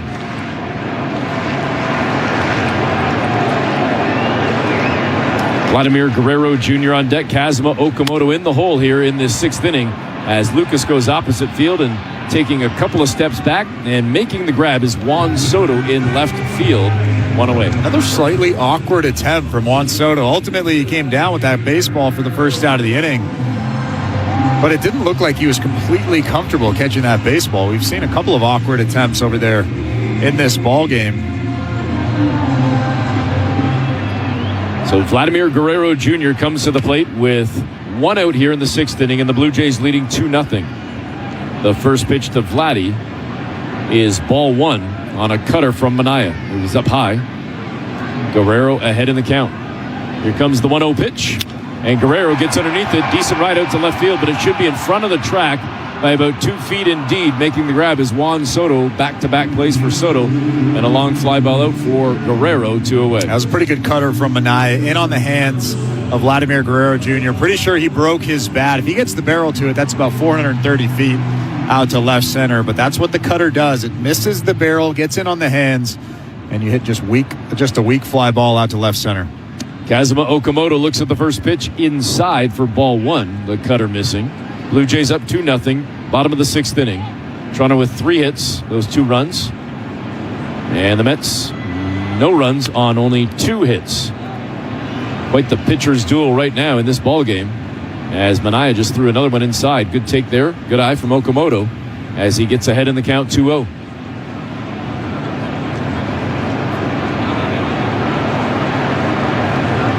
Another huge crowd at Rogers Center, this on a Monday night with Bo Bichette returning to town. And the 2-0 pitch is fouled off. First base side, kind of between the Mets dugout and the home plate, about 15 rows deep. Count now sits at 2-1. Was there a giveaway today? I don't think so. Or is it just Bo's back, beautiful summer night? Yeah, I think that's it. 2-1 pitch, swing and a miss from Okamoto. And I guess technically speaking, or not even technically, I think officially, school is out now. I believe the last day would have been Thursday or Friday, so obviously a chance for more youngsters and families to attend weekday ball games, weeknight ball games. Out at short, Okamoto on a couple of hops. A routine ground ball? Apparently not. Another ball booted by the Mets. Francisco Lindor with the error allows Okamoto to reach first safely with 2 away in the sixth. Just wasn't a clean transfer from Francisco Lindor. It looked like when he was transferring that ball from his glove to his hand, didn't quite have a good handle on it and just slipped out. Immediately deflated. We'll see if the Blue Jays can take advantage of the gift. They gave a gift to the Rangers yesterday, allowing Texas to score the go-ahead and ultimately winning run in the top of the ninth. They got a gift tonight in the first inning with a ball that was misplayed by Soto in left, then booted around by Soto and Ewing, allowing George Springer to get the little league home run to start this ball game. It put Toronto up 1-0. They've since added one more. It's 2-0 Blue Jays here in the bottom of the sixth. And it's a 2-0 count to Ernie Clement with a man on and again 2 away. Technically speaking, George Springer should have been standing at first base in that first inning. Yep. Juan Soto should have let that ball bounce, fielded it cleanly, and thrown that ball into second base. Once that ball gets by him, he should be standing at third base. And then A.J. Ewing throws or kind of kicks the ball a little bit out in left field. And ultimately, he scored. But what a messy play all the way around. You'll take it if you're a Blue Jay fan, as Toronto hopes to end the 6-game skid tonight. They've got a 2-0 lead here in the bottom of the sixth inning. Okamoto at first with a slight lead. Clement ahead in the count, 2-0. The pitch from Anaya way inside. It's 3-0. Speaking about wanting to end that skid, as we look at the standings watch presented by Bet365, home of the 5-run early payout, must be 19 plus, Ontario only. Please play responsibly. The Blue Jays entering action tonight, 9.5 back of the Yankees, who sit in second, but only a half game ahead of Baltimore in fourth, and only 2 games ahead of Boston, down in fifth in the East. Tampa leading the division at 48 and 33. The 3-0 pitch is in for a strike against Clement, 3-1, and now a good take. Nice eye from Clement on the cutter, which misses outside, and a free pass for Ernie. That pitch up high as well. Clement with the walk puts 2 on with 2 out here in the sixth. Looks like that's the last pitch that Sean Manaea is going to throw, as Andy Green is coming out to yank that ball out of his hand. He's pretty frustrated standing out on that mound right now. Well, Manaea didn't pitch poorly by any means. Only gave up a couple of runs, 2 earned runs, 2 walks, 4 strikeouts, ended up throwing 90 pitches.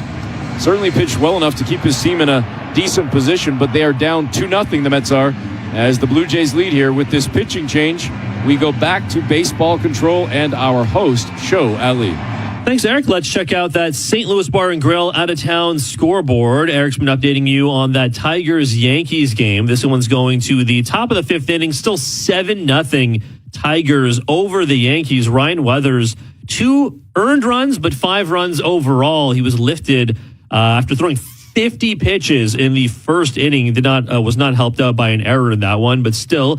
The Red Sox with a 6-1 lead over the Washington Nationals. That game's in the top of the sixth inning. Runner on first and nobody out. And the Baltimore Orioles currently tied 2-2, top of the seventh inning at Camden Yards in Baltimore. Runner on first and 2 outs. Other scores do include the Pirates up 8-5 on the Phillies, the Guardians up 2-1 on the Rangers, and the Reds currently up 1-0 in the bottom of the third. Actually now going to the top of the fourth on the Brewers. No Rays tonight, it looks like. They are off. The late games will be Dodgers Athletics, Angels Mariners, and Giants Diamondbacks. Of course, the Mariners and Giants, 2 of the 3 teams the Blue Jays will see on the road trip once they get going on the weekend. Blue Jays baseball, as always, brought to you by Crown Rust Protection. Let's get you back to the action down at the Rogers Center with the call on the Sportsnet Radio Network. Here's Eric Smith and Chris LaRue. All right, thanks very much, Joe. This pitching change brought to you by your local family-owned Crown Rust Control Center, streaming at sportsnet.ca and the Sportsnet Radio Network. As the Mets make a pitching change, this pitching change is brought to you by Home Hardware, official home improvement retailer for the Toronto Blue Jays, locally owned, genuinely Canadian. And interesting here, as Andy Green came out of the dugout, Chris, to make the change, Francisco Lindor at short was shaking his head and then barking at his manager, screaming, "No, no, no." And Green still came out, and Lindor kind of slapped his fist into his glove and was barking out a few choice words. He did not like the fact that Sean Manaea was going to be taken out of this game. The first pitch from Austin Warren to Brandon Valenzuela, who now turns and bats from the left side for the first time, is ball 1. Valenzuela with 2 on and 2 out looks at the next pitch, a curveball outside. It's 2-0. Well, I think part of what Francisco Lindor was doing out there was probably letting Andy Green and everybody else know that it's his fault that they're in this tough spot right now, first and second, and a couple of outs in this inning. Valenzuela with the 2-0 pitch. Dribbles it down the first base line. It ricochets and slides foul. Well foul. And I could be wrong, but I don't think he was showing up as manager. He might have been, but I don't think he was. Might have been. New manager. New manager. Possible. We don't know for certain, but it's at the very least a coin flip. 2-1 count now to Valenzuela. Warren looks in at the target. Fires on the 2-1 pitch, and a beauty one right there. The sweeper slides in beautifully, and a 2-2 count. Valenzuela hoping to keep this inning going and see if he can maybe cash in another run for the Blue Jays, who lead 2-0 in the bottom of the 6th.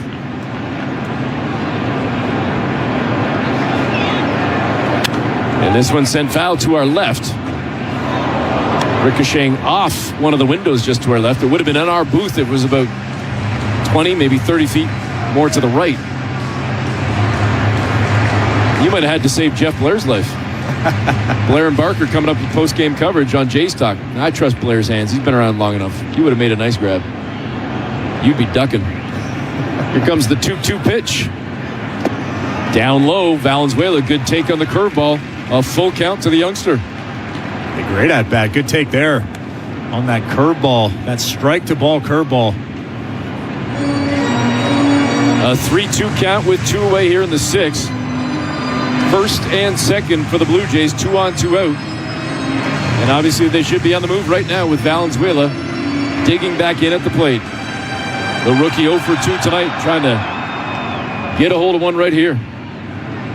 Austin Warren set. A glance out at second. And now fires on the pitch. Outside, ball 4. Another great eye from Valenzuela. Loads the bases for Luis Urias. That was a comfortable take. A sweeper off the plate outside, but Brandon Valenzuela continues to impress as that bats are getting a little bit better each and every time out. A little bit more comfortable standing in that batter's box. It's a big spot for Urias. You want to get a little bit more separation. 3-0 is better than 2-0. Urias had a double in the last inning. He ultimately came around to score on a slack fly from Miles Straw, the second Blue Jay run of the game. That's where we stand right now, 2-0. Big spot right here for Luis Urias. Bases loaded with 2 out here in the bottom of the 6th. And the first pitch, a sinker delivered by Austin Warren. Might have been a little bit low, but maybe too close to challenge. Call it a strike, 0-1. Warren with the windup, the delivery on the 0-1 pitch, and Urias reached out, got a piece of that cutter, and kind of knocked it down foul, straight down to the dirt, rolls toward the Mets dugout, and Urias down in the count, 0-2. Austin Warren's actually having a pretty good year. The former 6th-round pick of the Angels, 1-3 with a 2.56 in 23 games.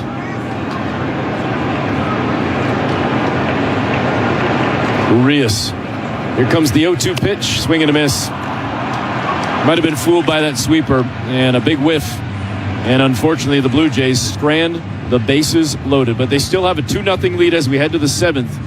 Toronto on top as you're listening to Blue Jays Baseball, brought to you by your local family-owned Crown Rust Control Center, streaming at sportsnet.ca and the Sportsnet Radio Network. At Crown Rust Control Center, protection runs deep because every Crown Rust Control Center is owned by a local family who cares beyond business. Your Crown Rust Control Center is 100% committed to their product, to you, to their community, which is your community. Protecting you and what matters to you is equally important as protecting your vehicle. Did you know your vehicle rusts faster in warm weather? Protect your vehicle today. For a special summer offer, find your local family-owned Crown Rust Control Center at crown.com. Fan lovers! At At Sleep Country, we know that you'll try just about anything to cool off during the summer. Now you can beat the heat at our Sleep Cool event with great deals and solutions to keep you nice and cool all heat wave long. But these prices won't stay hot forever. The Sleep Cool event is on now at Sleep Country. Get 25% off almost everything like mattresses, pillows, sheets, and more. Hurry, offer ends soon. Stay cool, Canada. Restrictions apply. Speak to a sleep expert for details. Heard of Uline?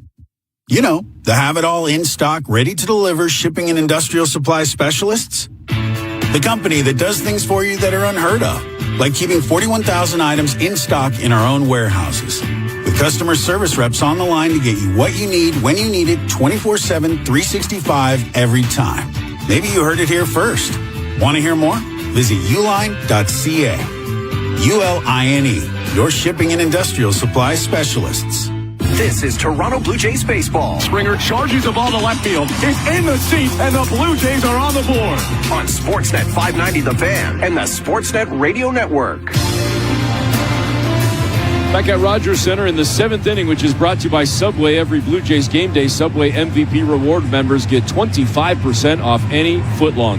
Order in the Subway app and use the code STRIKEOUT. Terms and conditions apply. Getting set for the first pitch. Trey Savage was on the mound and about to throw. And did nobody realize that Vladimir Guerrero Jr. wasn't on the field at first base?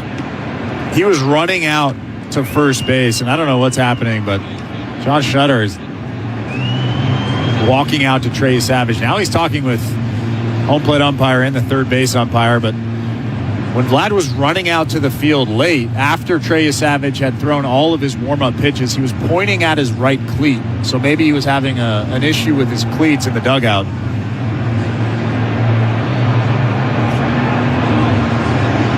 Now Andy Green looking for an explanation from home plate umpire James Hoy as he walks from the third base side to the first base side just off that baseline and in front of the Mets dugout trying to explain to the New York manager exactly what happened.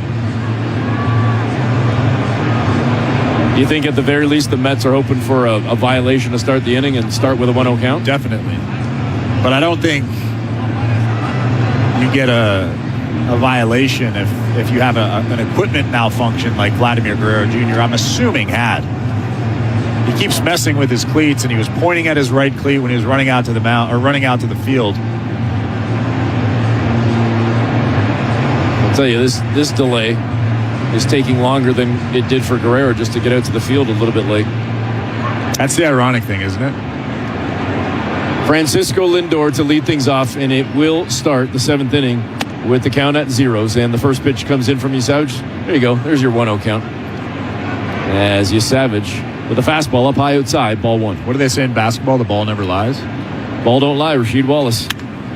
And I'll tell you what, the ball might not lie on a shot that is ripped to right field, and indeed a solo shot for Francisco Lindor cuts the Blue Jay lead in half with one swing of the bat. It's 2-1. Well, Francisco Lindor is definitely going through it this season, coming into the ballgame hitting .219 with just 2 homers, but he was all over that fastball on the inside part of the plate, barreled it up and ripped it out of here in a hurry, just clearing that tall wall out in right field. Landed in that Mets bullpen. 378 feet on the 3rd homer of the year, and just like that, it's 2-1 Toronto. So Yusavage went through 6 innings, giving up no runs with 3 strikeouts and no walks. He has pitched well tonight, but the Mets get to him here in the 7th. On the first batter of the inning, Jared Young down in the count 0-1. The first pitch, a called strike on a slider. And now Yusavage comes back with a splitter, misses well outside to even the count at 1-1. The 1-1 pitch, a swinging strike as Young is now down in the count 1-2. Young this evening 0 for 2, did reach on an error in his first at bat in the 2nd inning, flew it to center field in the 4th. The left-handed, hitting first baseman. Batting .229, stays alive in the at bat as he dribbles one foul back toward the backstop, just to the left of the on-deck circle for the Mets. We'll do it again at 1-2. I think you stay right there. You don't mess around with the fastball. This is kind of what happened in his start against the Boston Red Sox. He was cruising, came out for the 8th inning, and gave up back-to-back homers. This one lifted out into center field, charging in. Miles Straw records the out, one away. A little bit of a hanging split finger, but it got the job done. You get Jared Young a little bit out in front. I'll tell you what, that was a beautiful swing from Francisco Lindor. Not a bad fastball inside. He really pulled the hands through, got the barrel to it. Mets are hoping that he can start playing a little bit more like Francisco Lindor. First pitch into A.J. Ewing. Misses for ball one on a splitter from Yesavage that was up high. Action down in the Blue Jay bullpen. Yesavage now sitting on 86 pitches thrown here with one out in the top of the seventh inning of a 2-1 ball game. Blue Jays with the lead. The slider pushed inside by Yesavage. It's 2-0. Ewing this evening 0 for 2. The 2-0 pitch. Down low. Slider might have skipped the dirt a bit there. It's 3-0. And again, I remind you, Yesavage to this point has yet to register or issue a walk. In danger of doing so right here. The 3-0 pitch. In for strike one with a fastball at 94.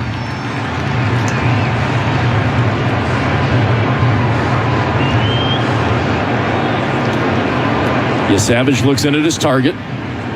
Comes set, kicks, fires, 3-1 pitch, and it got away from him. The fastball at 94 immediately right out of the arm was headed right for A.J. Ewing, who turns his body and takes that fastball. A free pass for the Mets, and that's going to be felt tonight and tomorrow for the next few days. Well, Pete Walker actually just took about 5 or 6 steps towards Trey Yesavage, put the brakes on and came back, and he just did it again. Ewing took that in the upper right shoulder blade, I guess kind of near that scapula. And he gets on base now with one out here in the top of the seventh inning of a 2-1 ball game. Blue Jays leading over the Mets. Toronto had a 1-0 lead, then a 2-0 lead, but New York on a solo home run to lead off this inning by Francisco Lindor has cut the Toronto lead to 2-1. You want to be careful here with Mark Vientos. He's got a lot of power, 10 homers already this season. Have to make good pitches to him. 33 runs batted in, trying to move around. A.J. Ewing standing at first after getting hit seconds ago. And the first pitch is in with a slider to Vientos. A called strike and an 0-1 count. Yesavage turns and fires over to first. And diving back safely into the bag is Ewing.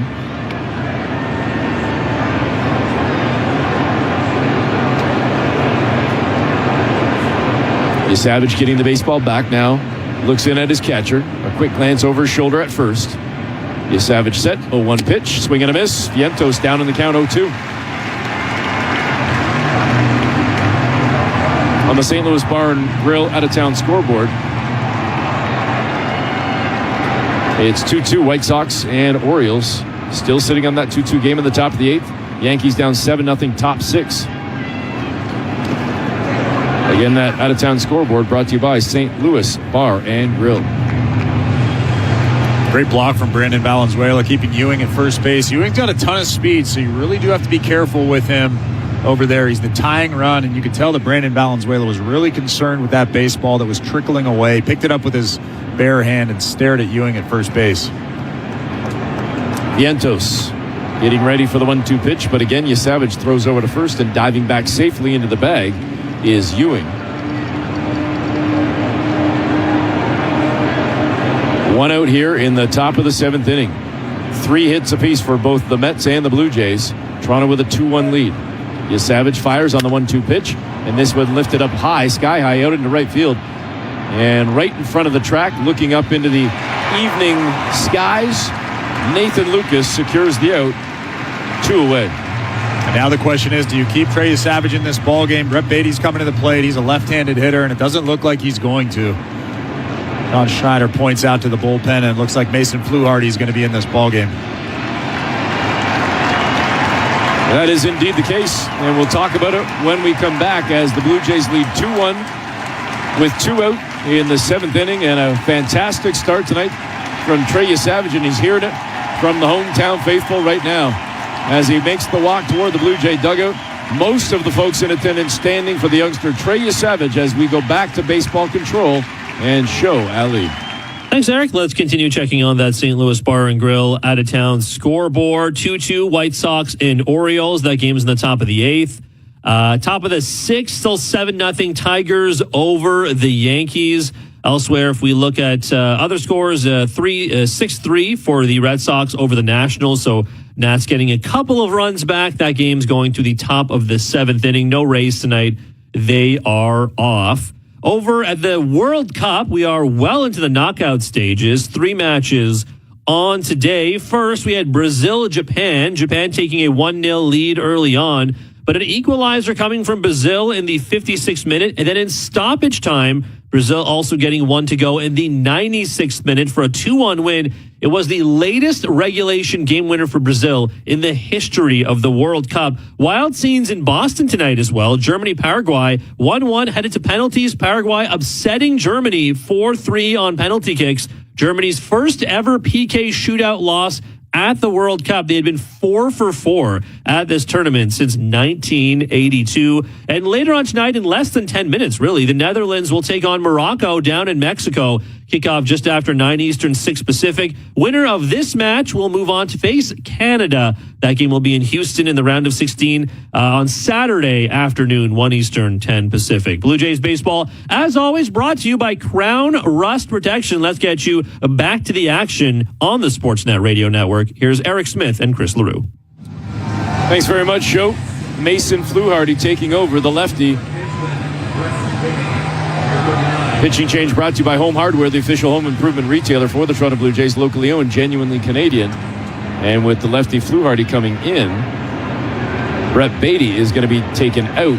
Eric Wagaman is going to come in as a pinch hitter for the Mets.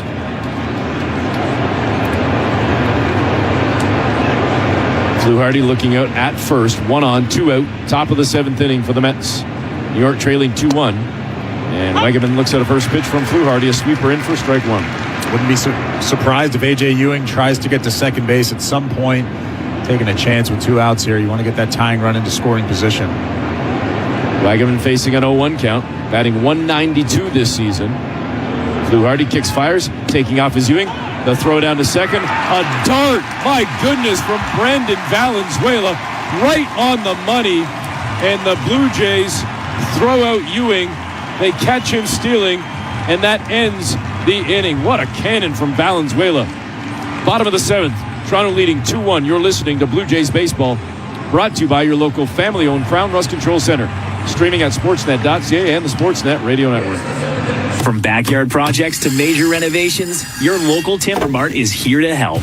Whether you're a contractor or a DIY enthusiast, we provide the right materials, expert advice, and trusted guidance to get your projects done right. Timber Mart, Canada's building center. At Crown Rust Control, protection runs deep because every Crown Rust Control Center is owned by a local family who cares beyond business. Your Crown Rust Control is 100% committed to their product, to you, to their community, which is your community.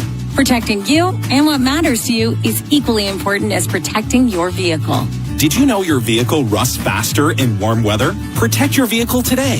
For a special summer offer, find your local family-owned Crown Rust Control Center at crown.com. From sheds and garages to tiny and dream homes, find quality materials, ready-to-order building plans, and expert advice to guide you every step of the way.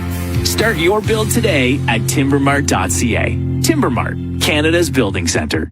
Why shop the Lave Asleep Big One Canada Day sale? Because it's a big deal, big discount, big bragging rights. Come into Lave Asleep now. Wagaman came into the ball game. He will take over at Wagaman came into the ball game. He will take over at third base. So now, again, Brent Beatty out of the ball game. Bichette moves from third to second, and Eric Wagaman taking over at third, leading things off for the Blue Jays here in the 7th inning. Yohendrick Pinongo with Austin Warren still on the mound for the Mets. First pitch, opposite field, and a nice snag from Juan Soto on a very hard-hit baseball by Pinongo. 1 away. Another good swing from Yohendrick Pinongo. We've seen a lot of those. Uses the big part of the field, takes tough pitches, and drives them the other way. Unfortunately, hit it right at Juan Soto. On the St. Louis Bar and Grill out-of-town scoreboard, the White Sox now leading the Orioles 3-2, top of the 8th inning. Blue Jays hoping to put a little distance between them and the Orioles in 3rd and 4th. Yankees still down 7-0 to the Tigers. Toronto struggling right now, no doubt. 6-game losing streak, but so have the Yankees. 0-1 pitch to Miles Straw. In for strike 2. A sweeper. From our vantage point, I didn't think it was good, but, based on what we're seeing, it was a correct call for James Hoy. He's been pretty solid behind the plate tonight. 0-2 pitch for Straw. Just missing. The sweeper delivered from Warren. It's 1-2. You were fooled by the big miss. I was. They were trying to go away with that sweeper. Sweeper ended up on the inner part of the plate. The 1-2 pitch. Couple of hard hops. Out to third. Picked up by Wagaman. And he whips it across the field to get Miles Straw by a half step. Nice stretch there at first by Jared Young, 2 away. Miles Straw actually thinks he's safe. He's standing out around first base, waiting to see if John Schneider wants to take a look at this. It looked to me like potentially he could have been safe over there at first base. I thought he was out. Man, I don't think the Blue Jays are going to take a look at this. But it was very, very close at first.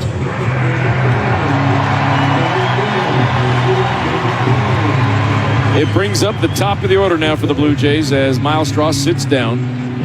Blue Jays still leading 2-1. And George Springer with his 4th at-bat of the ballgame. He has struck out looking in each of his last 2 at-bats, but had a triple with a New York error that gave him the Little League home run to lead things off in the bottom of the 1st. That gave Toronto an early 1-0 lead. They went up 2-0 and now lead 2-1 here in the 7th. Bottom of the 7th, 2 out, and a 1-0 count to Springer as Warren misses with a cutter. Austin Warren pitching for the Mets. And Springer watches a sinker at 94 come in for strike 1. George batting .222. The 1-1 pitch. In for strike 2 with a sinker. It's 1-2. That's a dart.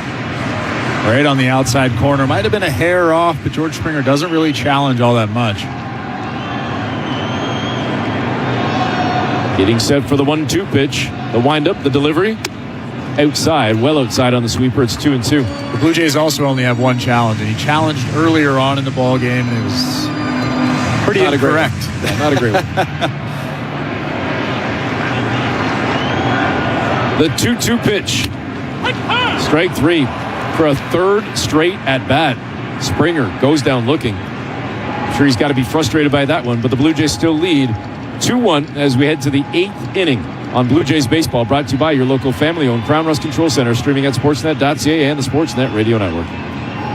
Bottom of the 9th. 2 outs. Bases loaded. Full count. Head to betway.ca and bet your way. Must be 19 plus, Ontario only. Play responsibly. Concerned about your gambling? Visit connectsontario.ca. In big league baseball, things happen fast, like a 100-mile-per-hour fastball coming right at you. But don't just take our word for it. Here's George Springer. To swing or not to swing, seeing the ball quickly and clearly as it leaves the pitcher's hand is so important. It's how you decide if it's a ball or a strike or one that's ready to go out of the park. Thanks, George. That kind of vision is something we call high-performance vision. The Bachner Eye Institute is the official laser and eye center of the Toronto Blue Jays. Google Bachner Eye Institute today. Hi, I'm the fast-talking legal voice from car ads. I list exciting features, then tell you they're not included. But not today. The Subaru Crosstrek has all-wheel drive, X mode, eyesight driver assist, and more. Now, normally I'd say feature availability may vary by model and select trims, but it all comes standard on the base model. Standard. Ah, it's nice being heard. Don't compromise this summer. Hurry into your local Subaru dealer for lease rates as low as 1.49% for up to 24 months. Conditions apply. Subaru. Uncommon comes standard. Introducing Scallop Sushi by Bento. Delicate, buttery, premium scallop sushi rolls now at the grocery store because fancy doesn't have to be complicated. For delicious grab-and-go sushi, look for Bento in a grocery store near you. This is Toronto Blue Jays baseball. That ball's gone! Okamoto takes a trip to the WestJet flight deck. On Sportsnet 590 The Fan and the Sportsnet Radio Network. The 8th inning is brought to you by Shell V-Power Nitro Plus. Want more performance from your vehicle? Shell V-Power Nitro Plus Premium Gasoline is engineered to give you more power and more performance with every drive. Top of the 8th inning. And the Blue Jays leading 2-1. And we've got a whole bunch of changes to tell you about right now. First of all, Tyler Rogers into the ballgame for the Blue Jays. This pitching change is brought to you by Home Hardware, the official home improvement retailer for the Toronto Blue Jays, locally owned, genuinely Canadian. All right, if you're keeping score at home, I know you love this stuff, so get out your pen and pencil and get out the eraser if necessary. Dalton Varsho taking over in center field. Miles Straub moving from center to left. Yohendrick Penyango out of the ballgame. Andres Jimenez takes over at short. Ernie Clement moves from short to second. And Luis Arias out of the ballgame. You got all that? Clement at second, Jimenez at short, Straw now at left field, and Varsho in center. Rogers making his 41st appearance. And this one out into left field on the first pitch. And a long fly ball out is snagged by Miles Straw. One away. Can you repeat those changes again? No. I missed one. I cannot. Actually, I left one. I apologize. In fact, I'll tell you who I left, and it was the man at the plate who came in for Eric Wagaman, and that was Ronnie Mauricio, who just flew out. So one out here brings up the bottom of the order, Francisco Alvarez.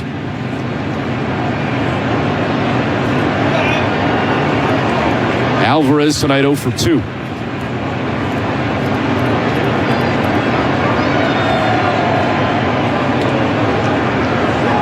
Rogers dips and offers the first pitch in.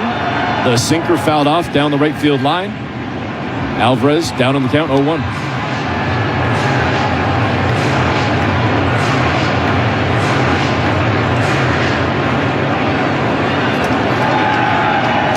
Rogers set, looks in at the glove, whips, fires, and this one fouled off again. Similar spot on the sinker, 0-2. Couple of big swings from Alvarez. He's got a little bit of juice, 8 homers, 18 RBIs this year.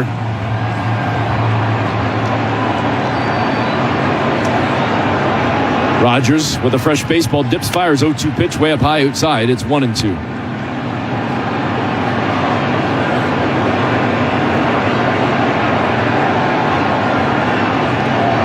Top of the 8th inning with the Blue Jays leading 2-1. The 1-2 pitch, again, similar spot up high outside. It's 2-2.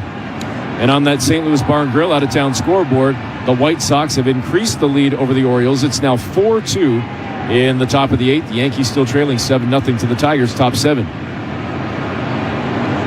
The 2-2 pitch. This one ripped into center field on a pretty solid ride. Looking up and watching it ricochet off the base of the wall is Dalton Varsho, and coming into second, sliding headfirst safely, is Francisco Alvarez with a one-out double here in the 8th. It's a good swing from Alvarez. I just mentioned that he has a little bit of juice. Might have missed the barrel by a little bit. That ball hitting off the base of the wall out in center field. Dalton Varsho doing a good job getting that ball in quickly, but ultimately Alvarez ends up at second base with one out here in this inning. It's the tying run standing out there. Gotta make your pitches here if you're Tyler Rogers.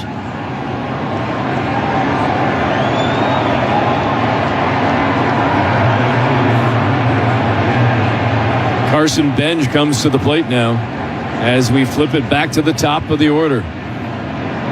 Benj with a couple of strikeouts in the ballgame, a 1-for-3 evening, and the first pitch from Rogers, a sinker dropped in for strike one.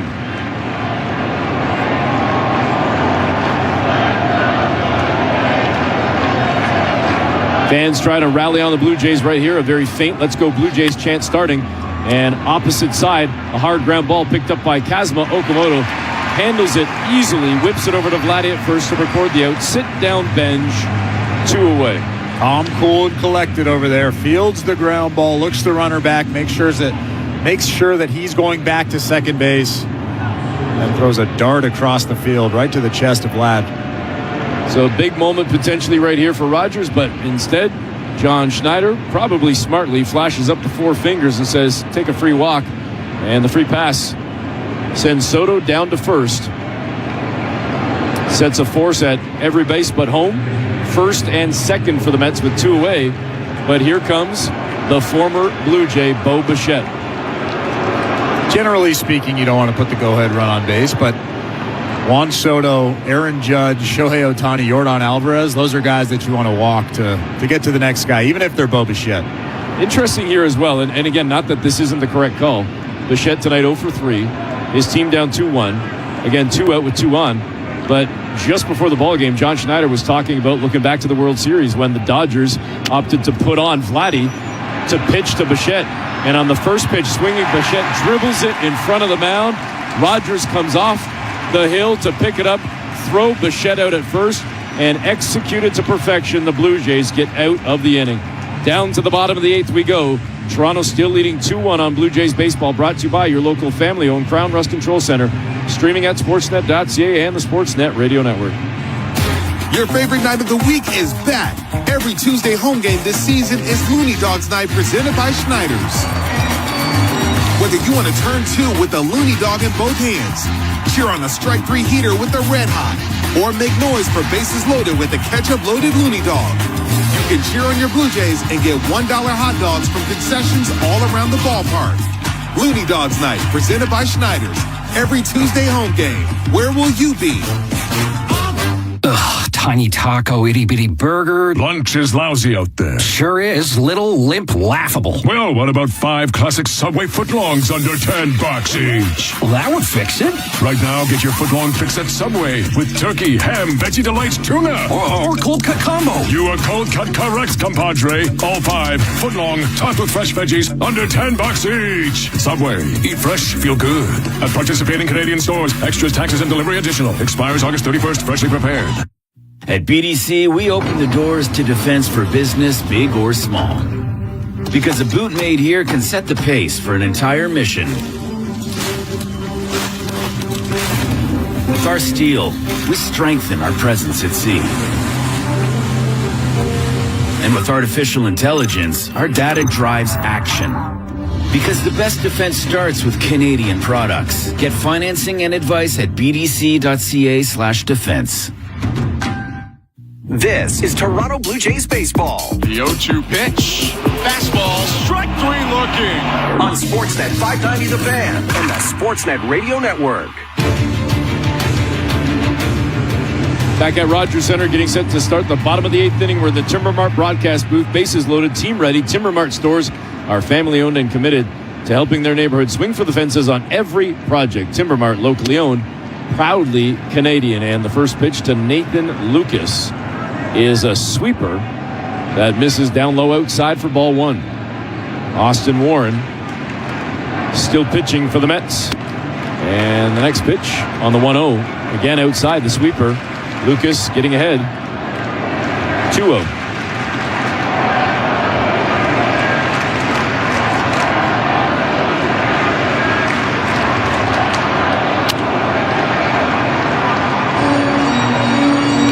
Lucas went after the sinker, fouls it off as the count now sits at 2-1. You want to try to add on in this inning, make it just a little bit more comfortable, a little bit easier for Louis Varland. 2-1 pitch inside. Lucas kind of twists his body to stay out of the way. Nearly hit him in the backside. It's 3-1. By the way, Bo Bichette has moved now back from second to third as Ronald Mauricio takes over at second, and Luis Torrens takes over the catching position.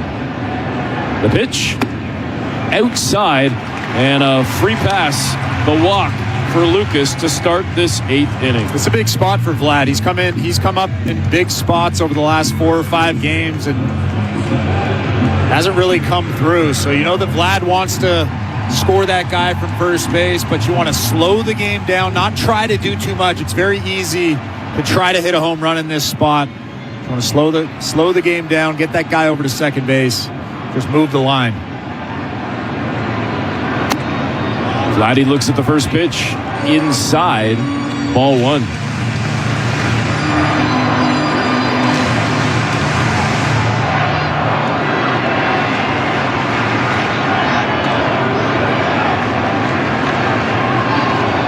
The 1-0 pitch. Vlad thought about it, didn't pull the trigger. As the sweeper's in there for strike one, it's 1-1.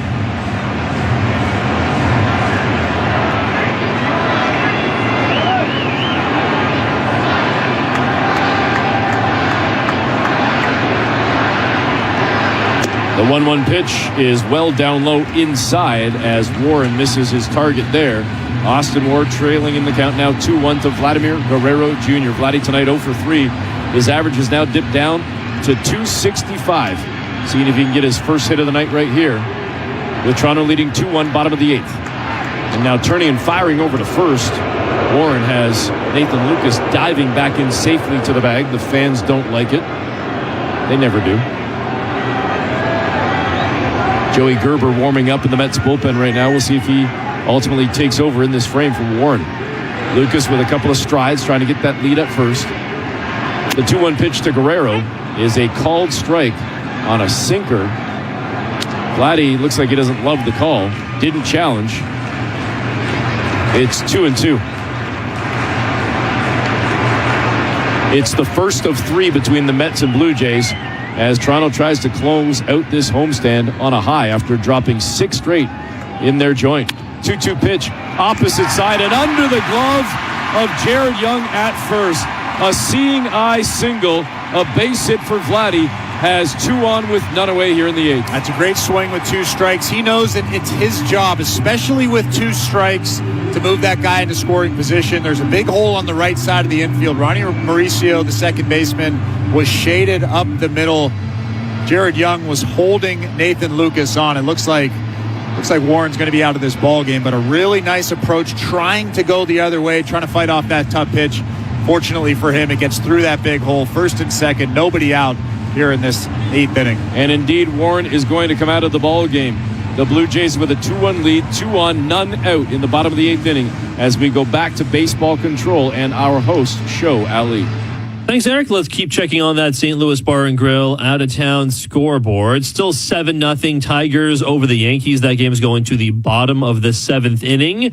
Top 9 for the White Sox and Orioles. It was 2-2 for much of this game after we had checked last time. It's now 4-2 White Sox over the Orioles. So 1 on and nobody out after the White Sox took that 4-2 lead. Again, top 9. We'll see if the Orioles can make a comeback in that one. And it is still 6-3 in favor of the Red Sox down at Fenway. That game's in the top of the 8th inning. 1 out and nobody on. Other scores do include the Reds now up 3-0 over the Brewers. That game's going to the top of the 6th, top of the 5th in Houston at Daikin Park. The Astros trailing the Twins 2-0. The Padres, one of the teams the Jays will play on their road trip starting next week, 2-0 for the Padres over the Cubs. That game's in the bottom of the 4th inning, 2 on, runners on first and second, and 2 out. And bottom of the 2nd, Sandy Alcantara pitching in Colorado for the Marlins, but the Miami Marlins currently trailing the Colorado Rockies 3-2. That game's headed to the top of the 3rd inning. Blue Jays baseball, as always, is brought to you by Crown Rust Protection. Let's get you back to the action down at the Rogers Center with the call on the Sportsnet Radio Network. Here's Eric Smith and Chris LaRue. All right, thanks very much, Show. This pitching change is brought to you by Home Hardware, the official home improvement retailer for the Toronto Blue Jays, locally owned, genuinely Canadian. We've heard from Show all night. Coming up after the ballgame, Blair and Barker with Jays Talk post-game coverage. Andrew Holland and Tom Young are technical engineers. Eric Smith, Chris LaRue with you, with the Blue Jays leading 2-1, bottom of the 8th, 2 on, none out. And Toronto will try to now get to Joey Gerber as Kazuma Okamoto comes to the plate.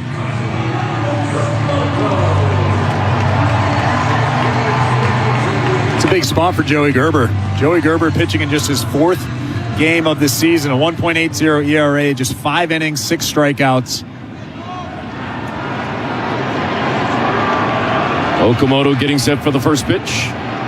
Gerber looks at it second, kicks, fires, and a big swing and a miss from Okamoto on the cutter. Strike 1.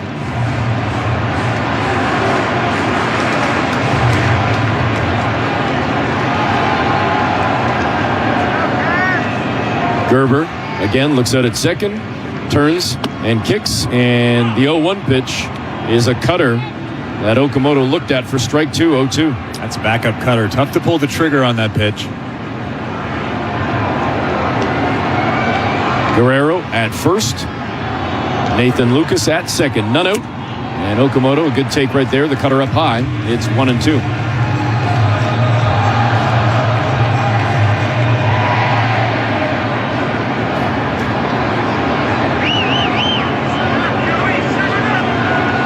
The 1-2 pitch. And Okamoto just looked at strike 3.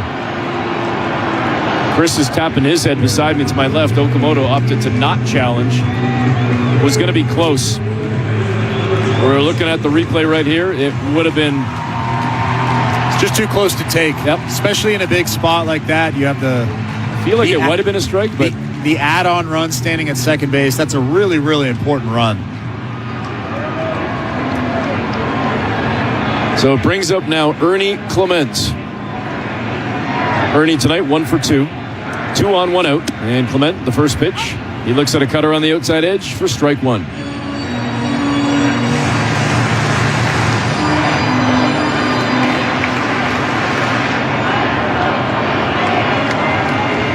The 0-1 pitch, and Clement pops it up sky high, shallow right field.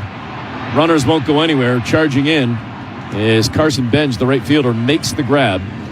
Sits down Clement, and now 2 away.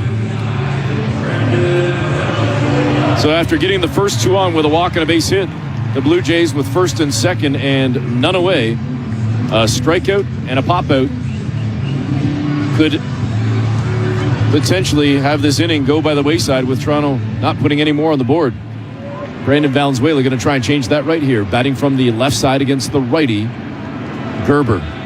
Valenzuela 0 for 2 tonight. Walked in his last at-bat. He looks at the first pitch. A cutter in for strike 1.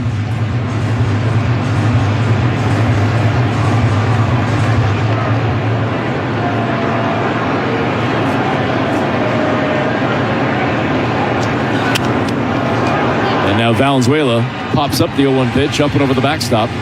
Down in the count 0-2. If this 8th inning ends right here, I can tell you, looking ahead to the top of the 9th, it's the 4, 5, 6 hitters for the Mets. Francisco Lindor, Jared Young, A.J. Ewing. Lindor with the solo home run cut the Blue Jay lead from 2-0 to 2-1, and he again is the leadoff man in the 9th inning. Valenzuela hoping to keep the 8th going right here. 2 on, 2 out. It's an 0-2 count, and he just struck out. That ends the inning. 9th inning coming up next. Toronto with a 1-run lead. And Louis Varland's going to come in and try and close this game out and end the losing streak for the Blue Jays. We'll see if they can do it. Join us for the 9th on Blue Jays Baseball, brought to you by your local family-owned Crown Rust Control Center, streaming at sportsnet.ca and the Sportsnet Radio Network. These days, it's hard to believe what you read, what you see, or even who to trust. At Brigmanis Prairie, we've been building trust for over 30 years. If you've been involved in a serious accident, call Brigmanis Prairie for advice that you can count on. Consultations are always free, and there's no obligation. I'm Ron Prera, managing partner. At Brigmanis Prairie, honesty, integrity, and expertise aren't just words. It's my promise to you. Brigmanis Prairie, you have a friend who's a lawyer. Contact us at bplawyers.ca. A northbound moment by Side Launch Brewing. Everything up here just makes sense. Yeah, even the loons make sense. Hear that? Sounds like pass me a northbound lager. Northbound lager. Loons, they really get me. Sure they do. You can escape to the north with Side Launch Northbound Lager. Crisp and refreshing, proudly crafted in Ontario. Found at LCBO and beer stores. Who keeps your business running? Your people. And who keeps your people running? Your people. But when admin time piles up and overhead turns into overheadaches, your people proficiency plummets. That's why Bamboo HR perfectly integrates all of your people functions. So you'll prune that pesky admin time on HR tasks by, let's say 17.6 hours a week. At least that's what our customers tell us. Power to the people. That's Bambooable. That's Bamboo HR. Official HR software partner of the Toronto Blue Jays. This is Toronto Blue Jays baseball. It's Ernie Clement with the RBI single. 1-0 Toronto. On Sportsnet 590 The Fan and the Sportsnet Radio Network. Top of the ninth inning with the Blue Jays leading 2-1, hoping to end a 6-game losing streak. The pitching change is brought to you by Home Hardware, the official home improvement retailer for the Toronto Blue Jays, locally owned, genuinely Canadian, as Louis Varland comes in. Tough day yesterday for Louis in a 2-2 ball game. A wild pitch in the ninth inning gave the Texas Rangers the go-ahead and ultimately winning run, and trying to recover and bounce back from that right here this evening. The first pitch to Francisco Lindor just misses with a changeup on that outside edge. Ball 1-1-0. Lindor hit a home run in the 7th inning on a fastball in the inner part of the plate. The windup, and Varland fires in a strike to Lindor. A knuckle curve at 88, 1-1. Looks like they're staying away from him. Staying soft, too. First pitch was a changeup. Second pitch was that knuckle curve. Lindor, 1 for 3 tonight. That one hit, the homer that Chris just told you about. And on the 1-1 pitch, again outside the changeup, missing 2-1. In the Timbermart broadcast booth, building is a team sport, and Timbermart, Canada's building center, is proud to play local with expert advice, quality materials, and community-focused service.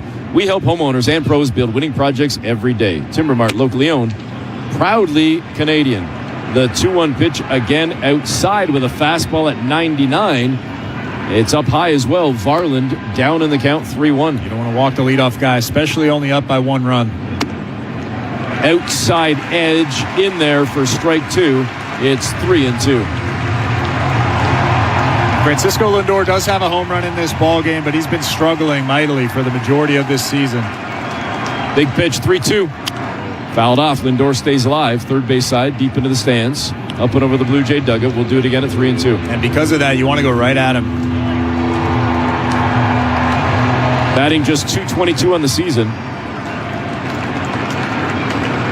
The pitch, and this one ripped into left field, opposite field, but an easy snag out there from Miles Straw. A hard ball hit, but a quick out, and one away here in the ninth. I take my chances with Louis Varland's stuff versus anybody in this lineup for the New York Mets, maybe outside of Juan Soto. Just want to fill up that strike zone, trust the fastball, trust the off-speed pitches. It brings up Jared Young. 0 for 3 tonight. Young batting from the left side against the righty Varland, and the first pitch is a knuckle curve in for strike 1. Young batting .226. 0-1 pitch, and it's ripped up the middle. Over at second base, coming over to make the play, turning, firing to first, but unable to make the play is Ernie Clement, as Jared Young gets down the line quickly and just beats out the throw. Pretty solid play overall by Ernie Clement at second base, but just not able to deal with the speed of Young, as that thing was deep up the middle, and a tough play for Ernie. Chris, it might have been an awkward exchange out of the glove as well, and a little extra kind of second or half second from Clement probably allowed Young to get to first. Yeah, it wasn't an easy transfer from glove to bare hand, and because of that, Young's safe at first base. That's an important run standing at first. The first pitch to A.J. Ewing is ball 1 on a fastball at 98 from Louis Varland that came up high. The tying run at first, the go-ahead run at the plate. Young doesn't have much speed, so you don't have to pay a ton of attention to him over there, and you want to make your pitches to A.J. Ewing. Ewing batting .275, 4 home runs on the season, 19 runs batted in, and he just looked at ball 2, a changeup that came well low inside from Varland. It's 2-0.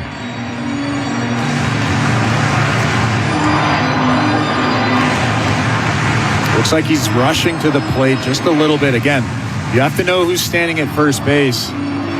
Jared Young doesn't have a lot of speed, so you want to slow the game down, slow that bottom half, and let the arm catch up. Ewing 0 for 2 tonight. Looking to change that right here. Varland with the pitch on the 2-0, and he pushed it inside again on a fastball, and a 3-0 count. Toronto leading 2-1 in the top of the ninth inning with 1 out, 1 on. But Louis Varland running potentially into a little bit of an issue right here. Let's see if he can battle back, down 3-0 in the count to A.J. Ewing. Here's the pitch. That's in for strike 1. Fastball at 98, 3-1.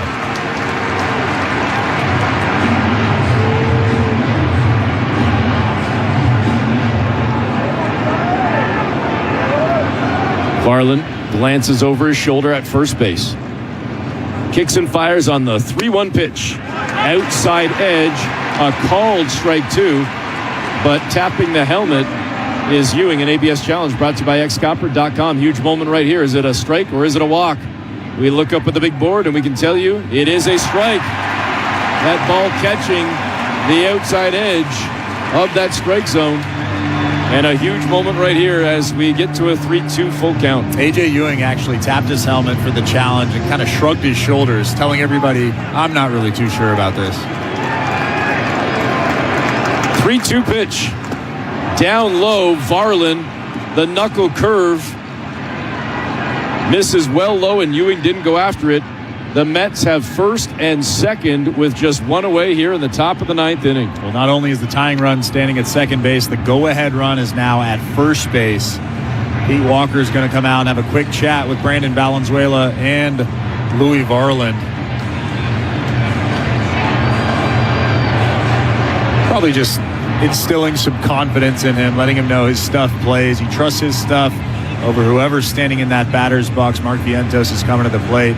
Again, we talked about this last time. Mark Vientos isn't having a fantastic season in terms of average, but he does have a decent amount of power. So if you leave one hanging out over the middle of the plate and he barrels it up, he's liable to get one out of here.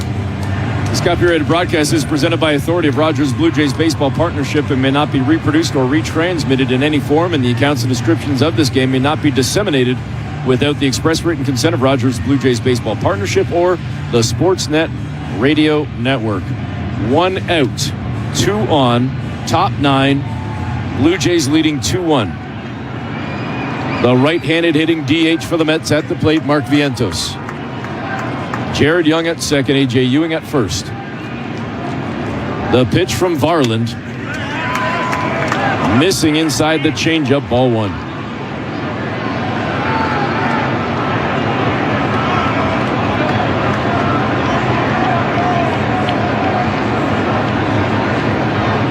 Varland kicks, fires on the 1-0 pitch. Outside edge. A called strike. But again, a challenge from Vientos, and the Mets would have none left if they're wrong. And they are wrong. It is a strike. ABS challenge brought to you by xcopper.com. You might as well use them, right? If you go into extra innings, you get an extra one anyway, so might as well use them here in the top of the 9th. Count sitting now at 1-1. Varland looks in at the glove. Kicks and fires on the 1-1 pitch, and Vientos fouls it off first base side, deep into the stands. Into the second deck, I believe. Either way, Vientos down in the count 1-2. I'm sure that's what manager Andy Green let everybody know before this inning. Hey, we have 2 challenges left. Why don't we use both of them? Varland with the 1-2 pitch and a great block there by Valenzuela on the knuckle curve. It was down in the dirt. Vientos didn't go after it, didn't chase, as he pulls even now at 2-2. Yeah, it's very important that you keep those runners at first and second as opposed to second and third. Varland offers on the 2-2 pitch. Swing and a miss. Vientos sits down, a massive strikeout for Varland. 2 away. Well, Mark Vientos has a good amount of pop, but he also has a good amount of swing and miss. A beautiful knuckle curve. Ended up at the bottom of the strike zone. A huge second out here in the top of the 9th inning. So it brings up Ronnie Mauricio to the plate, batting 186. And he has had one at-bat in this ball game. Flew it to left field in the last inning in the 8th.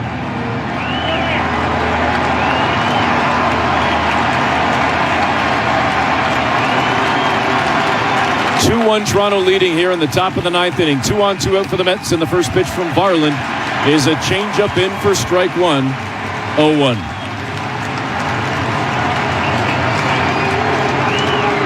Most of the crowd, or at least a good chunk of them, especially in the lower deck, lower level, standing right now trying to cheer on and rally on Varland and the Blue Jays. Strike 2 on a knuckle curve, a swinging strike. 0-2. I haven't seen the official count, but I'm looking up and I'm taking a guess of over 40,000. It is jammed here on a Monday night as the Blue Jays open up a 3-game series against the Mets riding a 6-game losing streak and hoping to end it right here. 2 on, 2 out, 2 strikes. It's an 0-2 count. The pitch, swing and a miss. Farland with back-to-back strikeouts to end the game, and the Blue Jays finally get back on the winning track with a 2-1 win over the Mets. It's a big win for the Toronto Blue Jays. Obviously, they needed the confidence boost after losing 6 straight. But Trey Savage was really, really good tonight. He trusted the fastball, and he located it down in that strike zone. That's something that he needs to do to have success. He was 16 for 25 first pitch strikes. That's 64%. When you can get ahead and then mix in the split finger and the slider, that's when he has the success that we've seen over the course of his short career. But he was really, really good tonight.